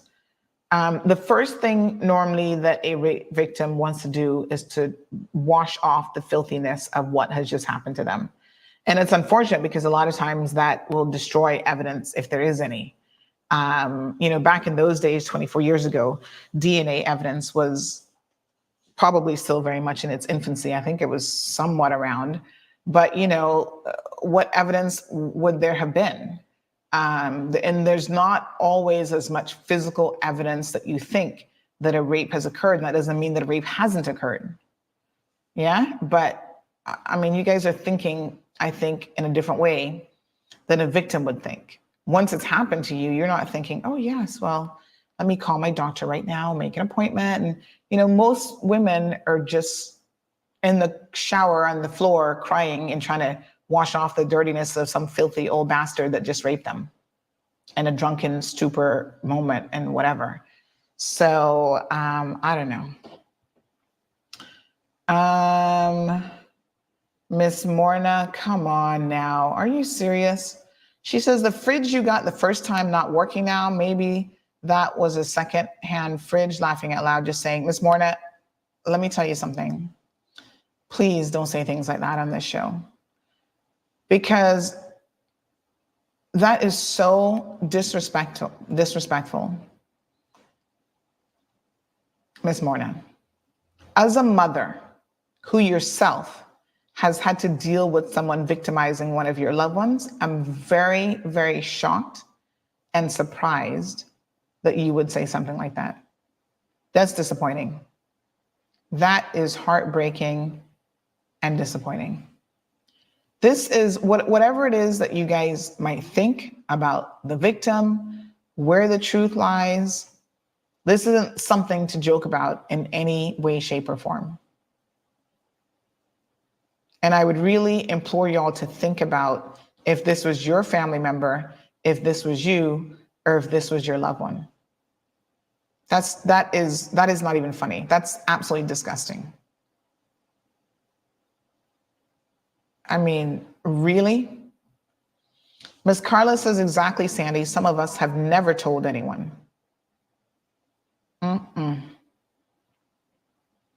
And she goes on to say, victim blaming, wow. And you see, this is another reason why so many victims don't come forward, because of this type of rhetoric and these types of comments. This isn't something to joke about. I mean, I gotta be honest with you. If I were this rape victim and somebody said that to me, I'd box you in the effing mouth. Straight up. This is not a joke. And it's one of the reasons that victims have such a hard time even coming forward, because people think, oh, this is funny, this is a joke. You know, it's just disgusting. It's disgusting that we are in 2023 and there are people who are still thinking that way. You won't even give the victim the benefit of the doubt. Because if she was raped, yeah, you imagine how reading these comments and listening to people like this and this community talk about you like that, you imagine how that must feel? Like I said, you're a mother who's been through something with someone close to you, right? I'm not trying to dredge anything up, but I'm just trying to say, you of all people should be sympathetic. Wow. I'm really, sometimes y'all really, really shock and surprise me and disgust me all at the same time. Unbelievable. Al Ray says, I woulda, coulda, shoulda. And that's exactly it. You know, we can all look back 24 years and be like, oh, well, I could have done this and I should have done this and you should have done that. It's easy. Joan says, why do people keep talking over each other and not listen? Carla says, if I were you or your child or grandchild, how would you feel, caller? Lord have mercy. Kevron says, so strange how women, mostly religious, jump to the defense of the rapists and pedos on this island. It is beyond strange, Kevron, and it's one of the reasons why I have no respect for them. Because they want to cloak up in church and put on their finest croc and shoes and frock, my apologies, and go to church. And yet, you know, even the church pastors up in church talking about, oh, give Mr. Bush a break and this and that. Who don't know Mr. Bush's reputation in this community don't want to know? Y'all walk around with your head in the sand, right? And yes, it is shocking even more, Kevron, that these are the same people who'll be up in church talking about they're Christians and want to praise the Lord. The Lord would never stand for this kind of foolishness. It boggles my mind.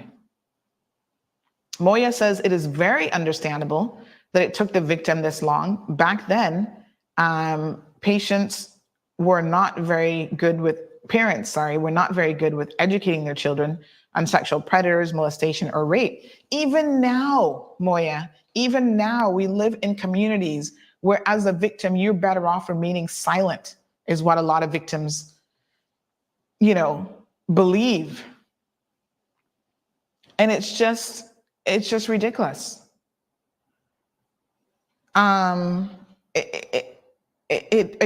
Listen, I think about it, right? What if in today's world, somehow McKeeva Bush grabbed a hold of me and sexually assaulted me? Would you guys believe me? Or you guys would be like, well, I don't know, boy, Sandy, she talked too much, she had this, she had that. You know, I'm just like, what? The excuses that you all would find to excuse this man's behavior, right? I don't know how I would respond in a situation like this, but I can tell you one thing, how I feel about it, although I'm not a victim and I'm not in the situation, is that I would personally castrate him myself. That's how angry it makes me. But again, I know that once you're a victim and once this has happened to you, how you think in your head you would react is not necessarily how you're going to react. And you guys need to remember that. But you see, this is exactly why Mr. Bush is going to pick a jury of his peers, because he gets enough church people and that jury, no matter what the evidence says, y'all gonna make this man walk. But everybody gonna have a day of reckoning, you know. And trust me, one way or another, his day of reckoning is coming. Oh, he's gonna go for jury trial because he's gonna want Miss Morna sitting as the chairman of the foreman of the jury, saying, oh, well, what is she getting out of this? I don't know if he really raped her. If she got a refrigerator, then it's not rape. Tracy says, what message does this send to the young and children when they fall victim? Deposition. That's what I'm looking for, Jim. Thank you. So go and look up, Google it, deposition of, what's his name again? Bill Cosby. You'll see the man has admitted to drugging women. That's the multi-million-dollar case that he settled with the woman who's now the professor. The man is a horrible person, and he is a multi-person rapist, a serial rapist. Bill Cosby, I don't have no respect for him. Y'all just don't want to admit it. Oh, he's popular. Another one is, what's his name? Michael, Michael Thriller and whatever. What his name is again? Michael whatever, child molester. Y'all just don't want to believe it. An interesting development with that case actually is they're actually going to have a trial post-death. I've never heard of such a thing before, where they're going to put evidence before a court and for one of his victims. Well, Michael's last name is again? Oh Lord, Michael. Oh Lord, I can't remember. Y'all know who I'm talking about though. He is R. Kelly. Yes, they're all pedophiles and rapists. And look at how long R. Kelly, Michael Jackson, thank you, Lord, I couldn't remember his name. Look at how long it took R. Kelly to finally be convicted. A jury let him go before they saw the video of him. Let me tell y'all how sick communities are and how much y'all placate rapists and child molesters. A jury saw him urinating on a young girl during sexual acts, and they still allowed him to walk. Why? Because he went behind the scenes and paid off the child's family. So because legally the jury could not say, and because the victim wouldn't say that was me in that video, they're like, well, you know, she's underdeveloped, but maybe she really is above the age of 18 or whatever. We can't say that it's this victim. So they were unable to convict him. And so he was able to continue for another 20 something years. So you see what happens when they bring cases? And sometimes when victims come forward, their families get paid off. You all need to understand the realities of what's going on here. And the cycle of abuse is continuing with other victims. How many people in the 20 something years that R. Kelly was able to continue, do you think how many additional victims he had? People that worked for him were going out there soliciting young girls, going to high schools, right? Middle schools, 12, 13 years old, and finding victims for him. Y'all are just as bad as the perpetrators. Seriously? Aliano says, when you read old comments, it will come without context. Read it in a moment. Well, we're behind, obviously, and there's a lot of comments coming in, so I'm just trying to get caught up. Alejandro says, this is a very informative show. Let's be real. If she was raped, there's forceful signs. Submissive people maybe need to see a counselor. Why do you think that there's forceful signs? That is completely wrong. That's not how it happens at all, Alejandro. It's obvious to me that we need more education on this topic, because a woman can be raped and there's no signs of injury at all. That doesn't mean that she wasn't raped. My God, are we this far behind in our understanding on this? Wow. I didn't think we were that far behind, but it seems like we may be. Chloe says, and this is why victims never come forward, because they listen to the elder, even their parents make stupid comments. Oh my God. Bonnie says, sometimes it's best to keep quiet. God is a rightful judge. You see? Keep quiet who? The victim? No. Oh, Norma's comment that was in response to a comment by someone asking for a fridge. Again, this, I don't know who asked for the fridge, but let me tell y'all something now. This is not something to joke about in any way, shape, or form. Rena says, comments like that is why rape victims don't speak out. Disgusting comment. Oh, somebody, Leroy was asking about a fridge. Come on, y'all need to stop it. Paula says, no one believes you. Even if you are a child, no one believes. Can you imagine, Paula? Isn't that horrific? Mona says, I know a young lady that was raped over 30 years ago, and she did not report it, still trying to cope and forget. Yes, this can happen.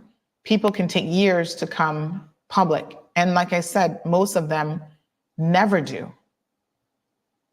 So I want y'all to be very, very clear. Dalian says, remember, it's an allegation. Don't bash someone because of allegation. That can happen to any of our young men. And if it can't be proven, then it's not the case. Well, let me be very, very clear. Just because it can't be proven doesn't mean it didn't happen. Right? How many rape cases literally come down to his word against hers? That can't be proven. So you're trying to say it never happened? Surely that's not the case.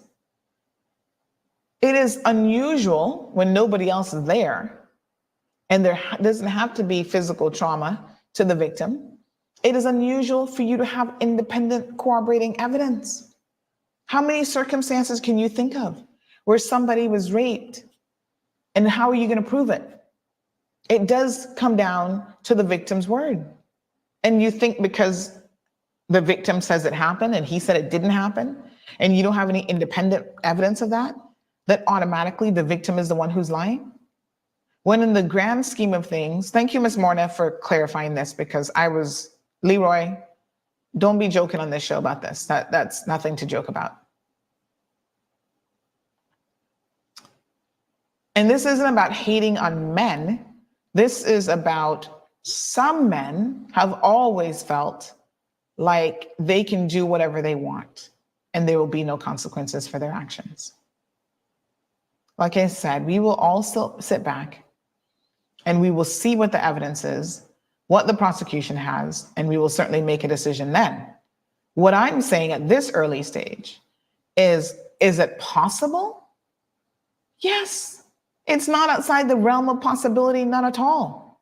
It's more possible and more probable than not, is my point. When you look at the history of Mr. Bush's behavior. Now, like I said, we're going to wait. We're going to see the evidence that the DPP has. This person says the level of ignorant comments from these people is baffling. It is baffling, but it's not entirely surprising. And that's another reason why victims are not coming forward.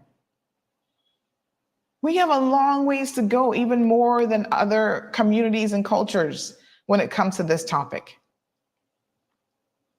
Amanda says, I think Ms. Morna deserves an apology. She was actually talking to someone that made a comment about a refrigerator. Ms. Morna, I read your comment. Like I said, I don't see them as they're connected to other comments. But don't engage. If Leroy is doing that, Leroy is about to get his behind blocked. Do not engage in stupidity on this program when we're talking about such a serious topic. Don't engage with Leroy. His comment isn't funny, and engaging with him makes other people think that somehow you think it's funny, right? This has nothing to do with refrigerators, gifts, or anything else. And anyone who thinks that this is the time to make a joke in the comment section needs to have their heads checked. Because this is not, it's not a funny topic. Oh my God. Liana says what the Cayman Islands government needs to do is to pass a law towards murders, rapists, drug and human traffickers, a death row sentence or life sentence of 50 years, like how Jamaica have their law, that all sentences should be fully paid. In other words, no discount for good behavior and so on. Because you know you only serve 60% of your sentence in the Cayman Islands.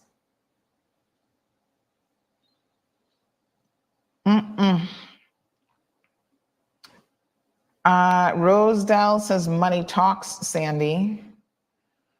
I don't know. Yes, Alejandro, rape is rape. There's no two ways about that. But it seems like people are confused about rape, what rape is. Leanna says because a child molester and rapists are given like 4 months. Without a doubt, we need some stiffer sentences. Vin says 20 years ago, money was running things and people with money like to be naughty, and people who love money let them get away with things until it runs out. Well, again, I mean, I don't know what the situation is here, but I mean, 20 years ago, going up against Mr. Bush, you would have never been believed. Let me be very, very honest here. We're talking about the ignorant comments in the comment section this morning from 24 years ago. Imagine if she had stood up then. You guys would have buried this girl. She's probably in her early 20s. You guys would have buried her. Nobody would have ever believed her. Her life would have been over. Look at us 24 years later, still making stupid and ridiculous comments. Yeah? Imagine 24 years ago, where was he in his political career? He was at the top of the food chain. He's not at the top of the food chain anymore. So that could explain in part, why she even has come forward now, because she thinks that there's a possibility that she might actually get justice. 24 years ago, hell no.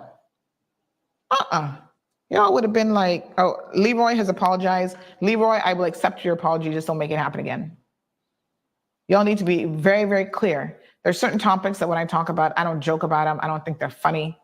Anything around rape, sexual assault, molestation of adults or children, I don't want any jokes in the comment section because it's too hard already for victims. And like I said, if you look at the numbers, 1 in 4 people on this program, we have over 400 people. You do the math. 1 in 4 of them has been a victim in their lifetime. 1 in 4. There's a lot of victims in this program right now listening to this and reading your comments. Rena says we can't have death row because we rule by the UK and they've abolished it, unfortunately. Haley, good morning. She says people laugh and say, oh, she probably asked for it.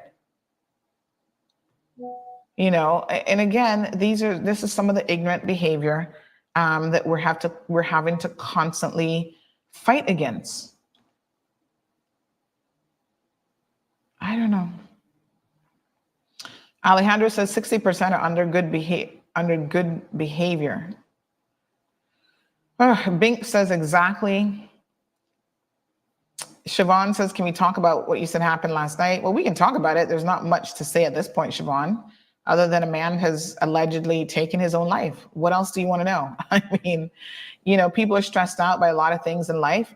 Someone is alleged to have committed suicide down by Barefoot Beach. That's as much as we can say. Unfortunately, we don't know anything else. Paula says, I was only 5 when it up and the other did not believe. Wow. Paula, you only 5 years old? My God, I'm so sorry to hear that. But thank you this morning for even sharing that, for having the courage to come forward and share that. Because, I can only imagine what it just took for you to even admit that you are a victim, listening to some of the ignorance in the comments here. And I don't know if you've ever shared that with anybody before, if you've ever, tried to get justice for yourself, but chances are not, because again, most victims do not. Ashley says, this is absolutely disgusting. The Cayman government has always defended the abuser.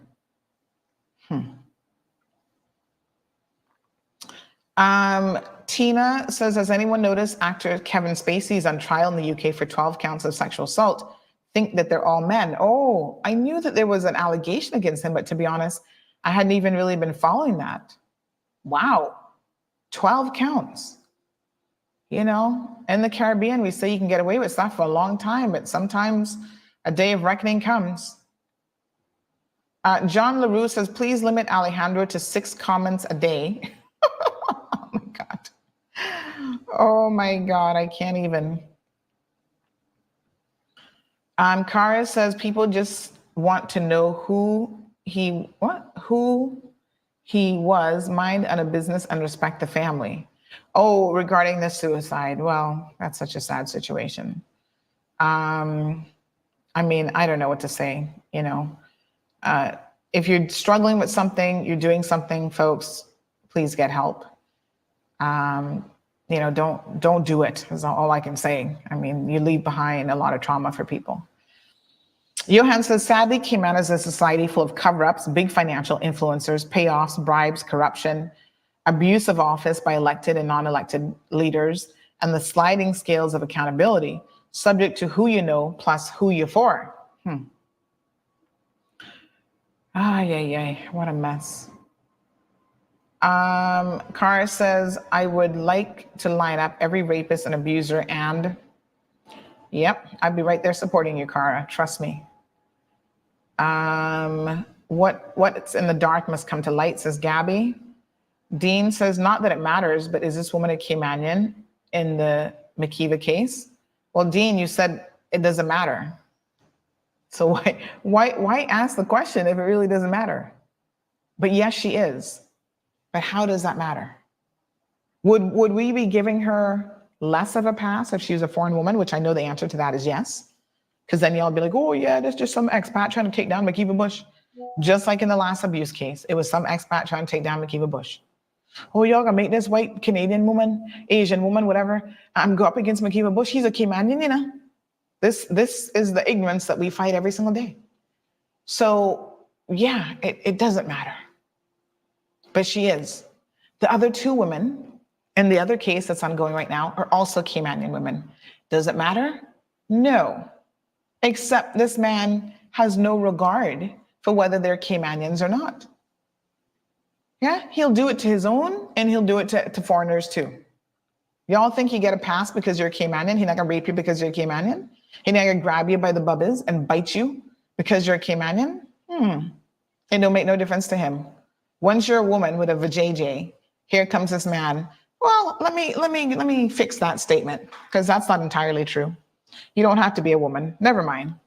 Let me just leave it there. Never mind. Let's just leave it there. Because those young boys talking about those BJs, yeah, they're not women. Oh, okay. Well, whatever. Leave it right where it is. Carla says, many people say, why don't you tell someone? Well, sometimes the fear of what that person will do to you, if they're exposed, stops you from reporting them.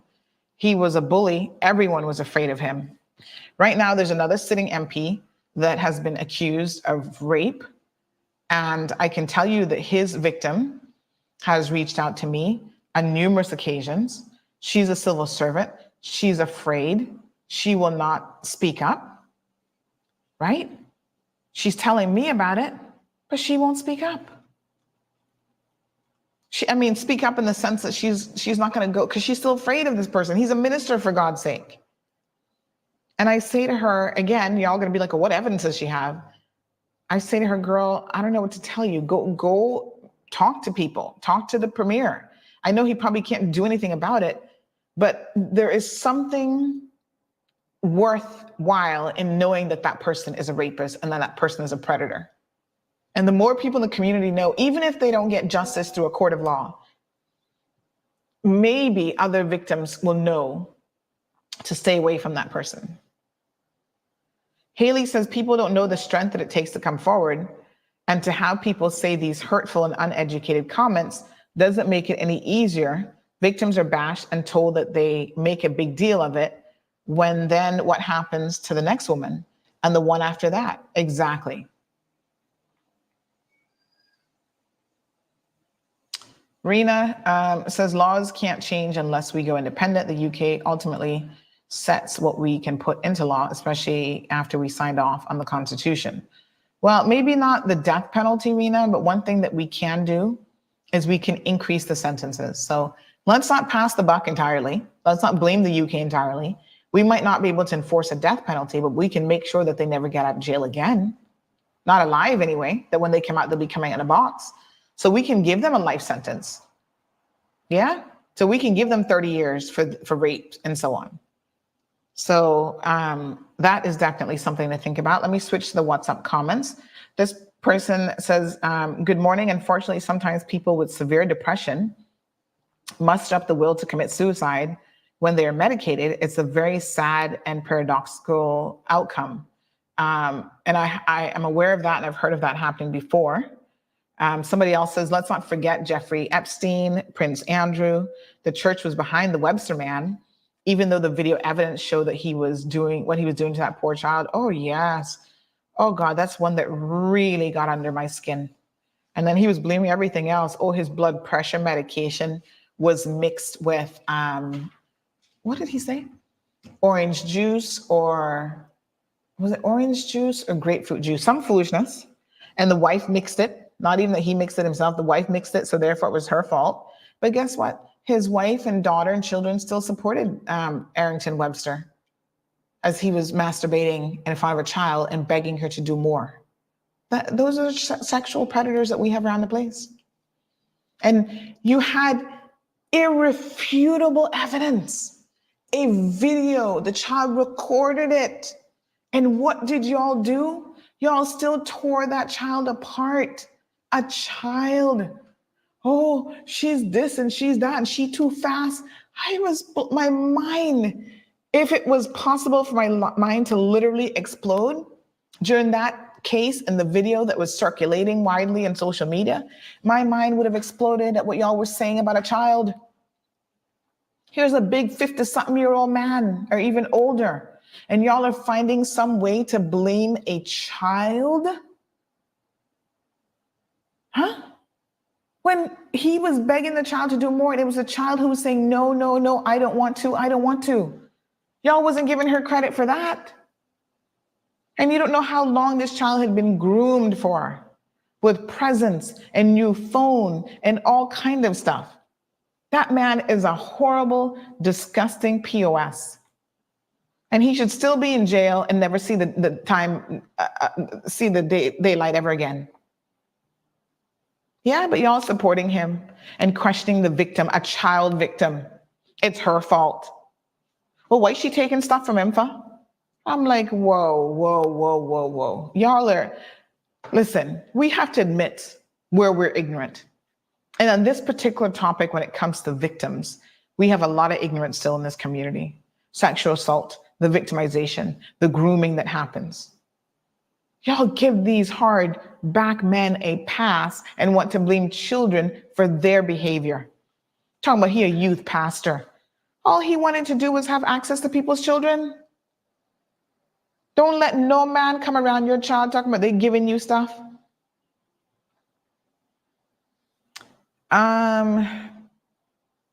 Ashley says, Sandy, they're all over the place and people love to defend the nastiness. Yes. KY345 says, what are the lawful definitions under Cayman's acts of rape and sexual assault? Well, we'll have to look them up, but in layman's terms, rape involves penetration. Indecent assault is pretty much everything else. So grabbing, any oral acts, and so on, those would be indecent assault. Siobhan says some humans are simply disgusting and shouldn't breathe air. Well, I agree with that. Paula says no one know what you live with. It's sad, right? Haley says they hear when everyone's talking about them after they did what they've done, but don't hear when a victim is saying no. Make it make sense. First Lady says, this is so sad, it breaks my heart. Jan says he needs his you-know-what cut off and stuffed in his mouth. Boy, I tell you. But thanks to that listener for reminding us of how many perpetrators and victims we have in this community. And those are the ones that have managed to have a case come to the forefront. And a lot of them, haven't come to the forefront. This person goes on to say, the level of ignorant comments from these people is baffling. At this rate, it's better for me to go serve jail time for the MF than ever tries to assault me. How can people forget he had to pay money for grabbing and groping the lady in the casino in the Bahamas? It wasn't the Bahamas, that was in Seminole, Florida. Yes.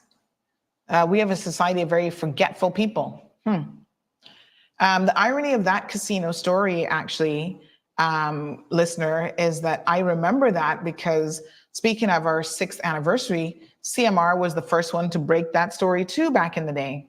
Hold on, let me see. It was Seminole, Florida casino. Let me see. Let me see if I can find it. So this was way back when. Oh my gosh, this would have been, I want to say this might have been 2017. Let me see if I can find that story to refresh your memories, because y'all can't remember. Yeah, so this was July of 2017, July 19th, he was arrested for inappropriate touching at a casino. Video evidence, this was the Seminole Casino, Coconut Creek. Video evidence of it, thank you so much. Video evidence of it, the works, right? We saw the video. He said it was a cultural misunderstanding. So you grope women and it's a cultural misunderstanding. Next thing we know, the charges disappeared. Not long after that, he pled guilty on the 20th, and then the charges disappeared in August. The case was dropped against him because all of a sudden the victim became non-cooperative because money exchanged hands. So y'all need to wake up, okay? And, again, victims look at this, okay, he groped me. Now I'm gonna go through a whole trial and go through all this stuff. Maybe I just take a bag of money and walk away. And maybe he's learned a lesson. But people like him, men like him, that's not how they learn a lesson. The only lesson that he just learned in that moment was, oh, I can pay my way out of this. I'll throw money at it. You don't think money was thrown at the lady who was assaulted down by, Coral Beach? You don't think money was thrown at her in the early stages to make it go away? You know what courage it took for her to stand her ground and to say, no, you're not gonna buy me off? Who wouldn't like a good $100,000 to be able to help them buy a house or start over or whatever, and maybe just leave this messed up country completely? It takes a lot for you to turn down money and say, no, not for all the money in the world. What you did is wrong. You assaulted me, you beat me up, and I'm going to stand for right.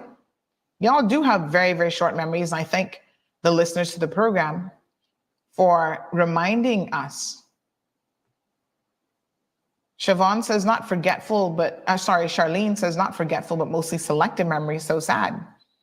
How many passes does somebody get in any event before you start to say, does this man not really have a problem with women in particular? Like, seriously? Groping women in a casino? Like, the thing that I don't understand, when the person said to me yesterday, oh, this government set him up. I'm like, well, damn, they must have his cards written out, because they set him up with the very thing he's always had a problem with. Like, seriously? So they know Mr. Bush that well that they would have set him up with this allegation from 24 years ago? No. What is the more likely case is he's always had a problem and never known how to control himself sexually. And some victims are just starting to talk and to come forward. The irony of the person who was saying this to me about is politically motivated, they themselves have had a sexual encounter as a man with Mr. Bush making moves on them. They themselves have spoken about that. So why now would you not believe this victim? You yourself have talked about how Mr. Bush has come on to you inappropriately after having a few drinks, and you're a man that would knock him out. And he knows that. So if he can be bold with you, you don't think he can be bold with a woman who he thinks has no power over him, physically or otherwise? Y'all need to be honest in the moment. Stop protecting these perpetrators.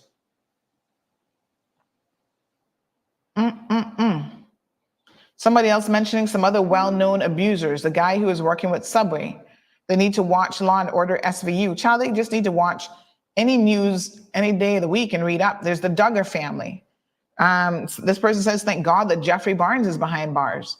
I saw Mr. Bush like about 2 or so years ago in PDs, and he was touching the waitress. And if I'm not mistaken, I think that I saw him give her something in her hands. Like I said, the stories are far and wide. Nothing unusual whatsoever. This person says, blessed good morning, San dearest. Happy blessed 6th anniversary CMR today. And one of my niece's birthday. Oh, happy birthday. Thank you for all that you do for us. God bless you profusely. Han, P.S. I still count my fingers also. Oh my goodness. This other person says, the truth is, in general, men feel entitled to sex and to women's bodies. I also think we have not fully accepted that sexual assault is a real crime. It's probably the only crime where the victim is continuously victimized and re-victimized and re-victimized again. And I agree with you 1,000,000%. Absolutely. The onus is still on the victim to prove her case and to, she's the one who's put on trial. This person says, when I was 12 years old, my grandmother's boyfriend touched my vagina when I was outside, and I ran and told her immediately, and she didn't seem to believe me. Wow. I told my mom, and she immediately called the police. The case went to court, but there was no outcome. My God. You see, for those of you who are saying, oh, run to the police, run to the police. Here is a brave soul, a child, a 12-year-old child. Right? Who did the right thing, a 12-year-old child, and nothing happens. When victims hear this, they're like, why must I come forward? Right? Another person says, Morna, you need to stop coming to class because it's obvious that you're not learning a damn thing. And now that we have clarification that she was just responding to Leroy, you're in the back of the classroom, try and behave. The level of stupidity this morning is amazing, says this person. These types of comments help future rapists be confident in being able to intimidate their victims. The mob goes to church too. And you know what is so fascinating about this, all of you who are paying attention, who are listening, is that I sit there and I listen to some of these rape cases when we go to court. And just like, for example, the one with Renato, right? He had the audacity to tell people, listen to how bold he is, that he does this sort of thing all the time. You can imagine a rapist just in court and he told me, oh, well, I do this all the time. And people, the Spanish girls, he specifically says Spanish girls, they don't complain. So he admitted to forcing himself on women all the time.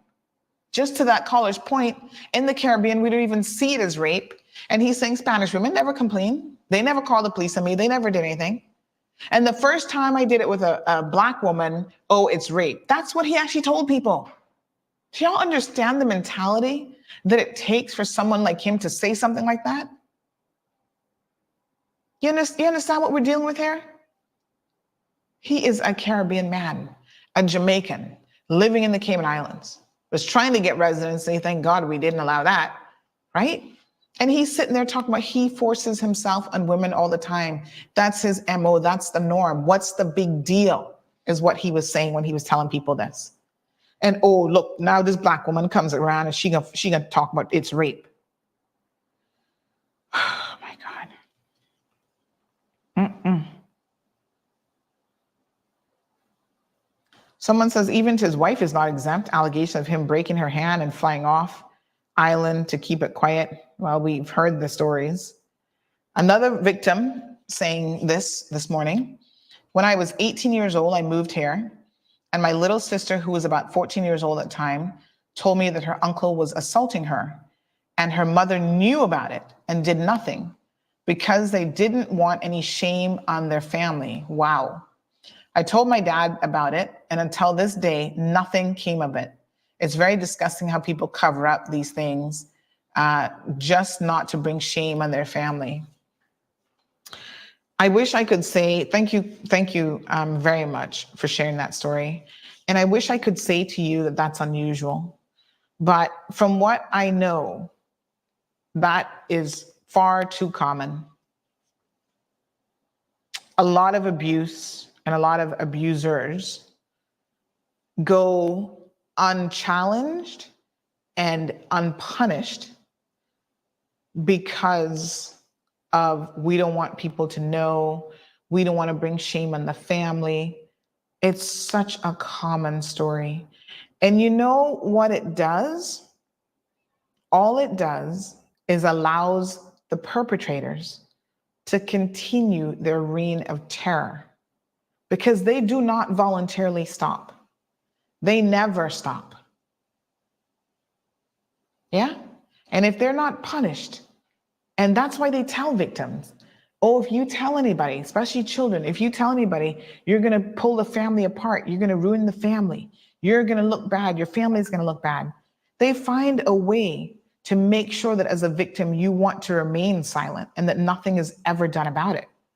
Because then for all eternity, until they die, they could potentially, until a victim stands up to them, they could potentially have a long list of victims available to them for the rest of their lives. You can imagine, like I said, take an R. Kelly, for example. Had he been stopped 24 years ago, or whenever that first allegation was made, how many victims could have been saved? Michael Jackson, how many young boys has he really molested? Do we even know? Right? Had Bill Cosby's first victim over 50 years ago stood up, 50 plus women wouldn't be making complaints against him now. Maybe, if he had been found guilty. But this is part and parcel of the problem, right? Victims know they're at an automatic disadvantage in all of these cases. And that's why I suppose I ride on the side of victims, because I can understand a little bit of the courage it takes to come forward and even share these stories. And I thank you, women who are WhatsApping me right now, saying this happened to me, this happened to my sister, because these stories are far too common. Even for you to message me in this moment, I don't know who you are, but I know it takes a lot of courage for you to do this, to admit that you understand what goes on with victims because you were a victim. You have a sibling that was a victim. Mothers were told, fathers was told, and they did not stand up for you. They did not stand up for your sister. How horrible is that? Your parents not even standing up for you. Oh my God. Vin says, I believe as people get older, they start to look back on their lives, and if they find God, repent. If he gets away now, the day will come when God will have him come forward. The longer he waits, the older he gets. Imagine at 70 years old facing the rest of your life in prison.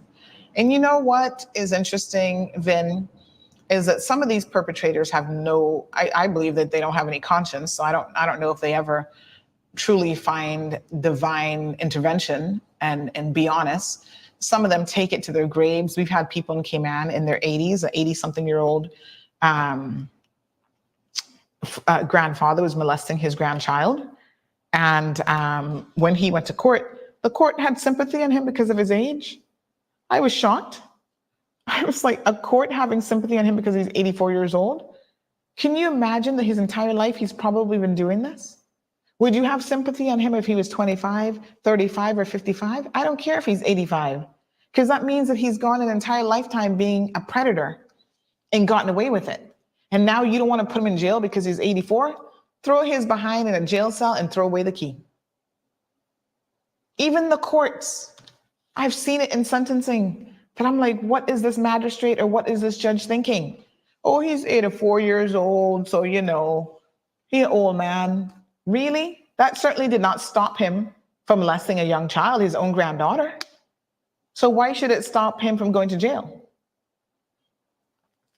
Johan says we need to teach our children and encourage women that if anybody approaches you or touches you without permission, punch them as hard as possible and run to tell the RCIPS, a responsible adult, especially your parents. But as you can see from that last message there, Johan, we have some parents who are not even standing up for their own children. I cannot imagine my daughter coming to me and telling me something and I do nothing about it. Honey, child, I'm going to chop you up in a million pieces and then call the popo. You understand? Parents. But you say so many parents themselves have been victims.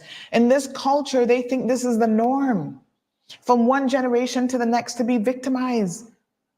So they do nothing. They're not equipped to stand up for their children. Good morning, Miss Ravina. Melanie says that's why Spanish women color up for those, cover up for those type bull just for a few cents or dollars. They allow him to touch them up. It's ridiculous.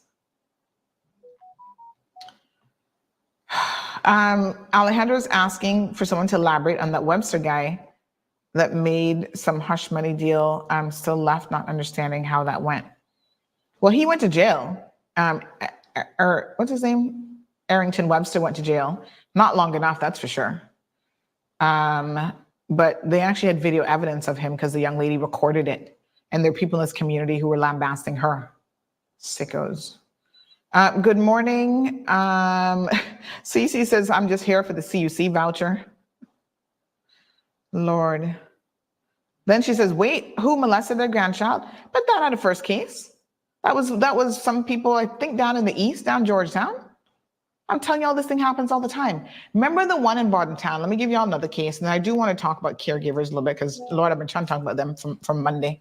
But remember there was the one in Bordentown where the police told the occupants of this house were complaining that rocks, like big rocks, are being thrown on their house. And the police couldn't see anybody doing it, so they told them it must be duppies. Do y'all remember this? Some bright and brilliant member of the RCIPS actually told the family, since they don't see anybody doing it, but they see the rocks in the house, it must be duppies that are doing it. Yeah, that's what we import on our police force. And then y'all expect victims to go tell them a story and they're going to solve a crime, even 24 years later. Y'all crazy. But anyway, yes. I can't make this stuff up, you know. So when the situation finally came to light, what really happened is that grandfather was molesting his granddaughter as well. And her friends, she told one of her friends, and I guess amongst themselves, they came up with this idea to punish the grandfather by throwing rocks and boulders at his house. And so they were the ones who were doing that. Not no duppy, like the police in their brilliance solved that case. It must be a duppy. So that's another case of another grandfather molesting his granddaughter. And her friends, poor little kids, I guess they didn't know what to do. And their solution to that was to throw boulders at the perpetrator's house. You don't see the foolishness that we're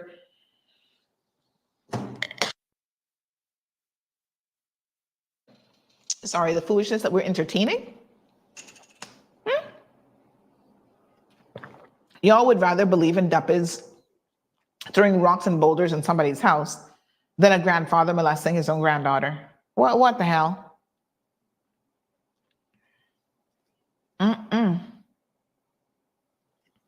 Louise says, good morning. A blessed friend of mine who was working as a nanny told me that she saw her boss man who was touching his own daughter ways out of normal. And she asked me what she should do. I told her to go to the police and denounce him. She said she knew she would quit her job after.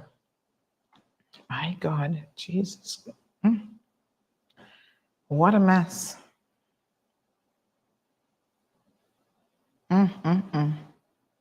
Wayne says it's his birthday today. Happy birthday. It's also the anniversary. CMR turned 6. So you're sharing a birthday with CMR. Look at that. Happy birthday to you. This person says, thank you too. I wish you exist then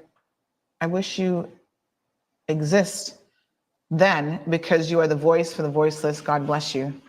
Oh my gosh. Thank you. Oh my God. All right. His church was behind him. Shameful so-called Christians. That was who, Webster. Yeah, the church always there for them, my love. Thank you for talking about this, another person says, and keeping this topic alive. I'm a victim over 30 years ago while at Caribbean College, have not told anyone. Oh my gosh, thank you so much. And you know, it's the victims who do come forward and share their stories with me that allow me to continue to fight on your behalf, right? I think all women have experienced unwanted touching in some way, form, or another. And again, in our minds, we think, oh, this isn't assault, this is something else.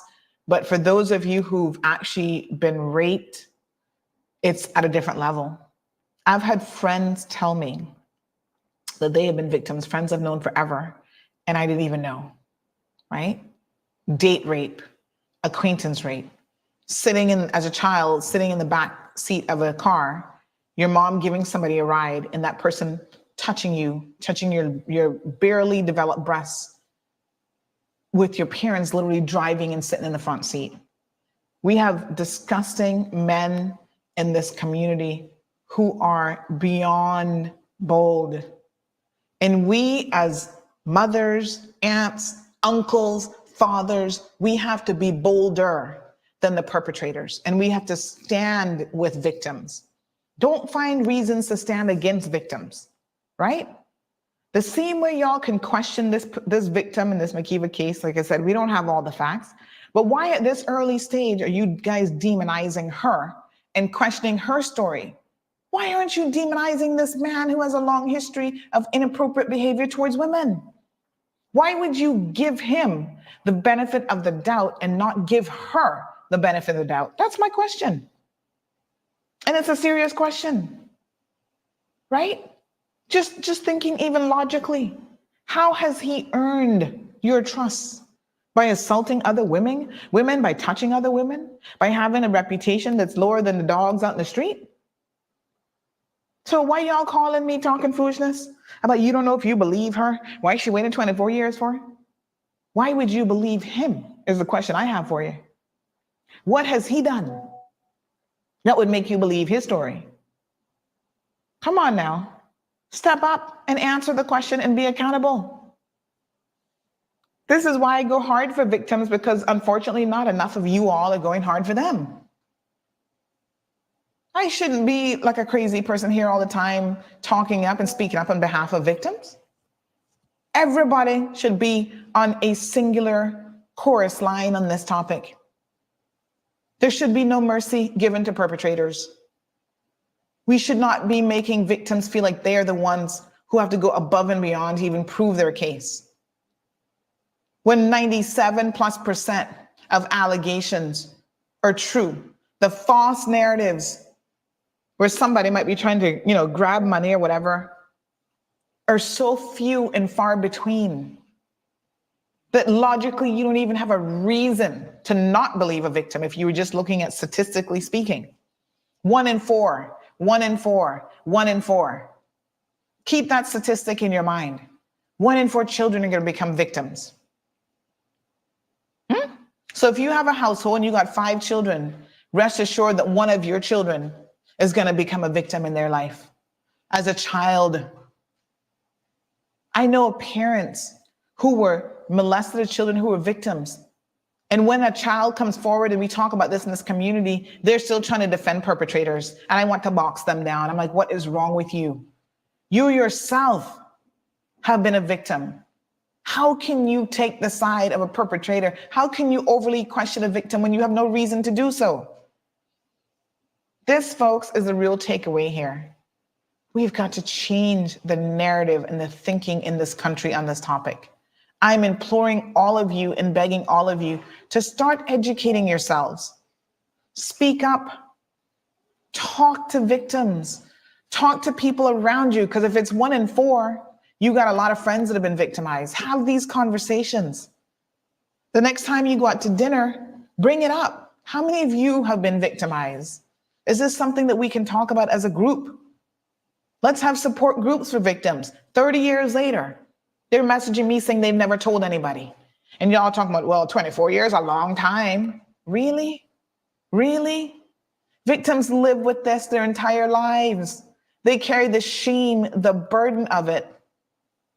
And as a community, if we can't step up and do more to support them, we should be ashamed of ourselves. Gabby says, shaking my head, I can only imagine the ones who are too young to defend themselves. Brings tears to my eyes just thinking about it. It's just too many. It's just, we need to change our mindset on this.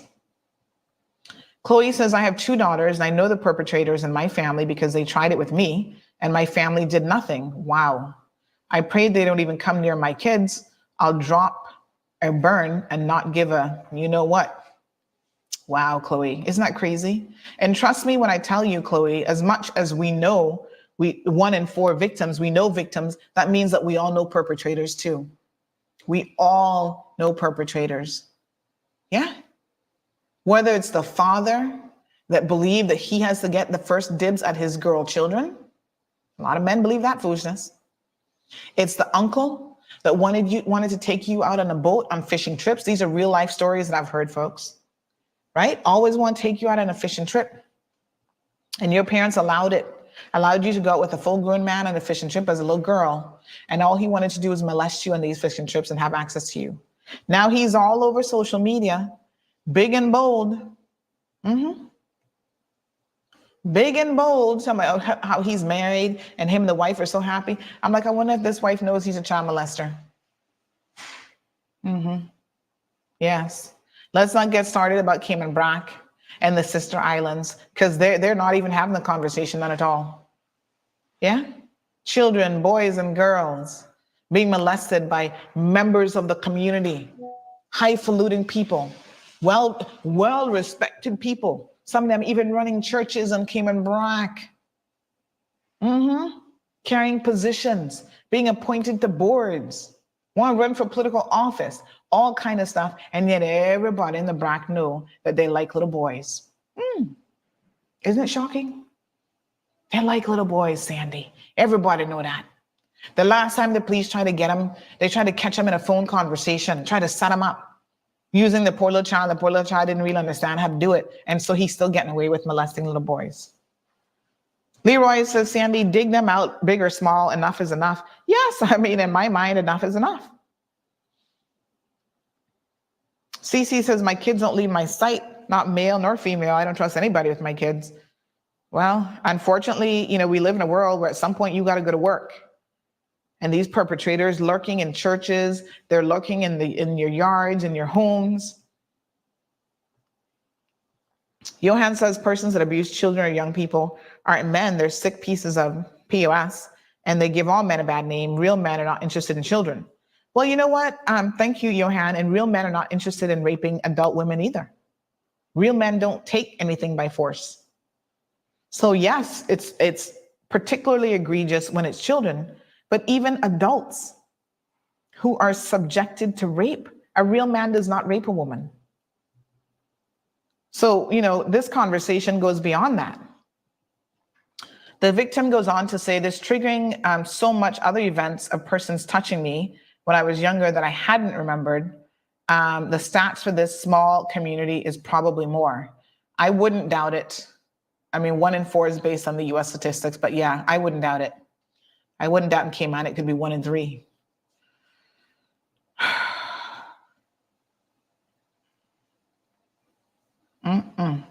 Somebody says, guess we better be mindful that self-righteous Kenneth Bryan don't call in defending the church people again. Oh, Lord. Well, I am going to have to be hoodwinked by someone because I'm going to believe a victim over a predator anyway. Exactly. Give the victim the benefit of the doubt. Another comment comes in on WhatsApp, says, hey, Sandra, I hope that you're doing well. I wanted to bring up the post we saw this morning about the man who was raped in prison. Another sexual assault. The comments joking about it, oh, really? Were truly disgusting. It's important to remember the impact these comments have on men, especially young men who have experienced sexual assault. Such jokes and casual remarks only serve to further silence and invalidate their experience. It is disheartening to witness the insensitivity. We need to foster empathy and create a safe space for survivors to speak out. Let's continue raising awareness and standing against such harmful attitudes. And happy 6th anniversary, CMR. You know, absolutely. I mean, rape is rape, whether it's male on female, male on male, or even female on male, because women are capable of raping men as well. There's nothing funny about forcing yourself on someone sexually. And I haven't read the comments about, I haven't read any of the comments, to be honest. I'll go and have a look, but I think it's utterly disgusting that anyone would find it amusing that someone was raped in jail. It's one of the reasons, to this listener's point, that young boys who are victimized are, if you think women are not likely to come forward, my God, young boys, it's unheard of for young boys to ever come forward and to talk about what has happened to them.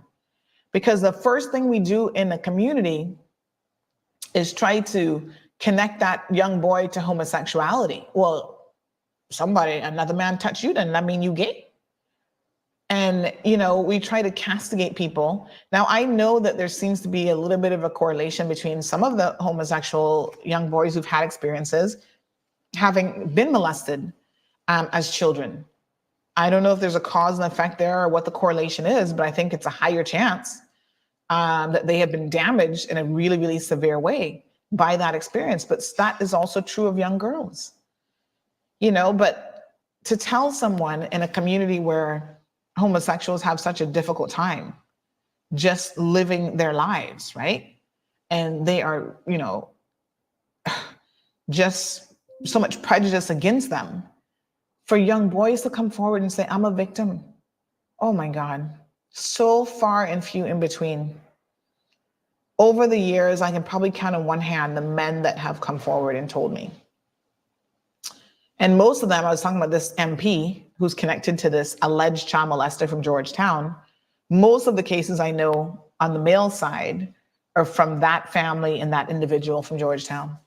That says a lot about how prolific they were back in the day. I know at least 4 or 5 of their victims. Outside of that, I've had, I think, one other male that has come forward and admitted to being sexually abused. Men don't talk about it. They don't admit it. They live with the shame and the trauma of it. I've had some political leaders come forward and say to me, well, the young child, my nanny did this to me, but I knew it wasn't right, but I didn't really think about it as abuse until you started talking about the topic. And I'm like, well, a nanny shouldn't be touching your penis. They shouldn't be doing anything with it. You know what I'm saying? As a young boy, you have to learn how to bathe and wash yourself in your privates. We have to respect young boys in their private parts just as much as you would respect a young woman. But because we live in this sort of machismo community, we want to believe that little boys can handle themselves. And, if you're 12 years old and a woman comes after you, that's okay because you're a boy. You're soon going to be a man. No, you're not. The age of consent is 16. And even that is too young. Why haven't our legislators raised the age of consent to 18? Have y'all asked yourselves that question? Because most of them wouldn't be on the streets talking to some of the young girls that they talking to either. We've got to protect children for as long as we can. And boys are no exception to that. I'm really disgusted when I hear older people think it's okay because he was a boy if he's sexually active at 12 or 13. That's child abuse.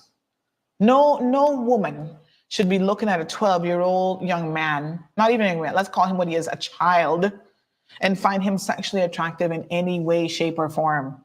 She needs to have her head checked, and she needs to be in jail just the same way I would expect a man to be in jail for going after a 13-year-old girl. This person says they need to look into, and they name the current politician and minister of government, because I'm sure I'm not the only one that he raped as a minor. My word against him in this country is useless. Wow. Others need to come forward. I can't do it alone. Not supporting Mr. Bush in any way, but we have domestic violence in many representative homes, and no sexual abuse is right. Caymanians need to research before they elect these disgusting pedophiles. Not all, but the guilty know who they are. Well, what I would say to this victim is that unfortunately, it has to start with someone. So you're saying you can't do it alone. Your word against his means nothing. The other victim is thinking the exact same way. Like you said, who knows how many victims are out there? But it takes one person to come forward. That's why there's always this domino effect, right? One person comes forward with Bill Cosby, it opens up the floodgates. Okay? One person comes forward with R. Kelly, it opens up the floodgates. You have got to be the one brave person to come forward. Caller, good morning. What really happened is that Hello? Hi, you got to turn down your radio for me. Okay, good morning. So, Morning. okay, sorry. Yeah. Good morning, Sunday, and everyone. It's a real amazes me that still people don't get this thing about victims or whatever. Let the people, they have to speak when they're ready to speak, when they're comfortable to speak. I regret not telling my mom that I was multiple rape and molestation and so on and so forth. And these people have to understand. We go to our grave with this. I can talk about it because it took me 30 odd years too. And my brothers, my family, nobody really didn't know. But they know now. But I am comfortable in my Christ that I know I can speak about it now. You got to be comfortable because it's still sad. It's still sad and hurts. But I am making that stop my life. No more if I can do better.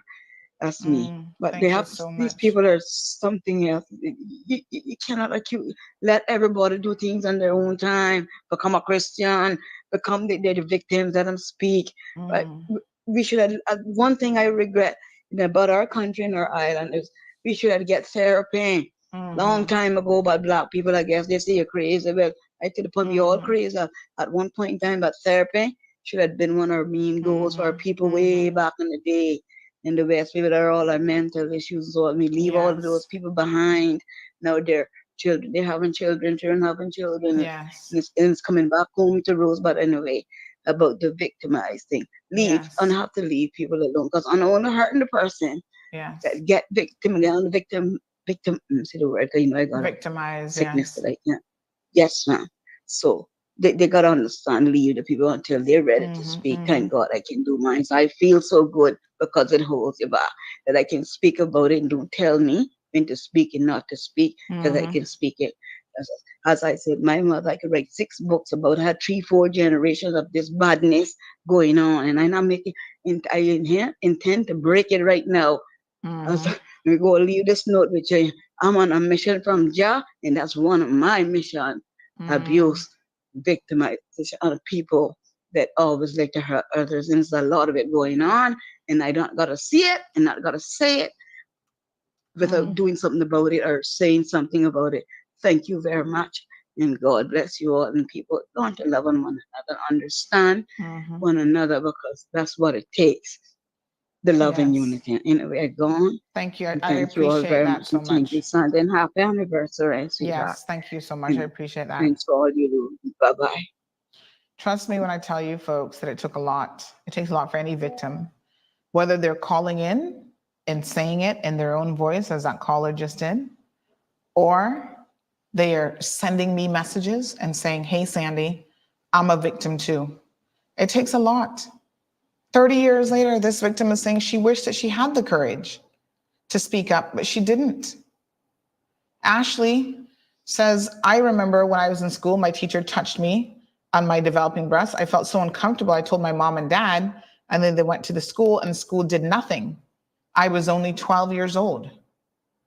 Schools, churches, parents, everybody, so many prepared to do nothing on behalf of victims.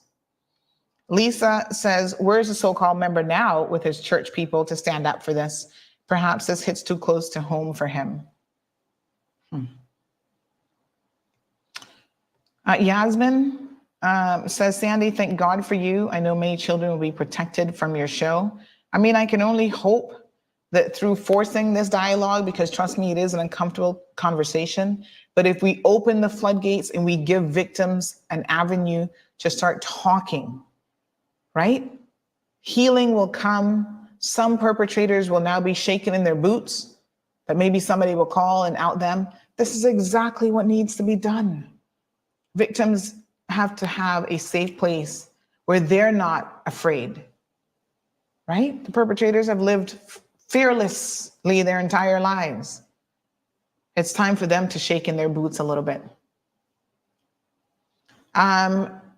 Angel says, a lot of people don't understand that when you're raped at any age, any gender, it affects you for the rest of your life. And no matter the therapy you go to, perhaps that doesn't help.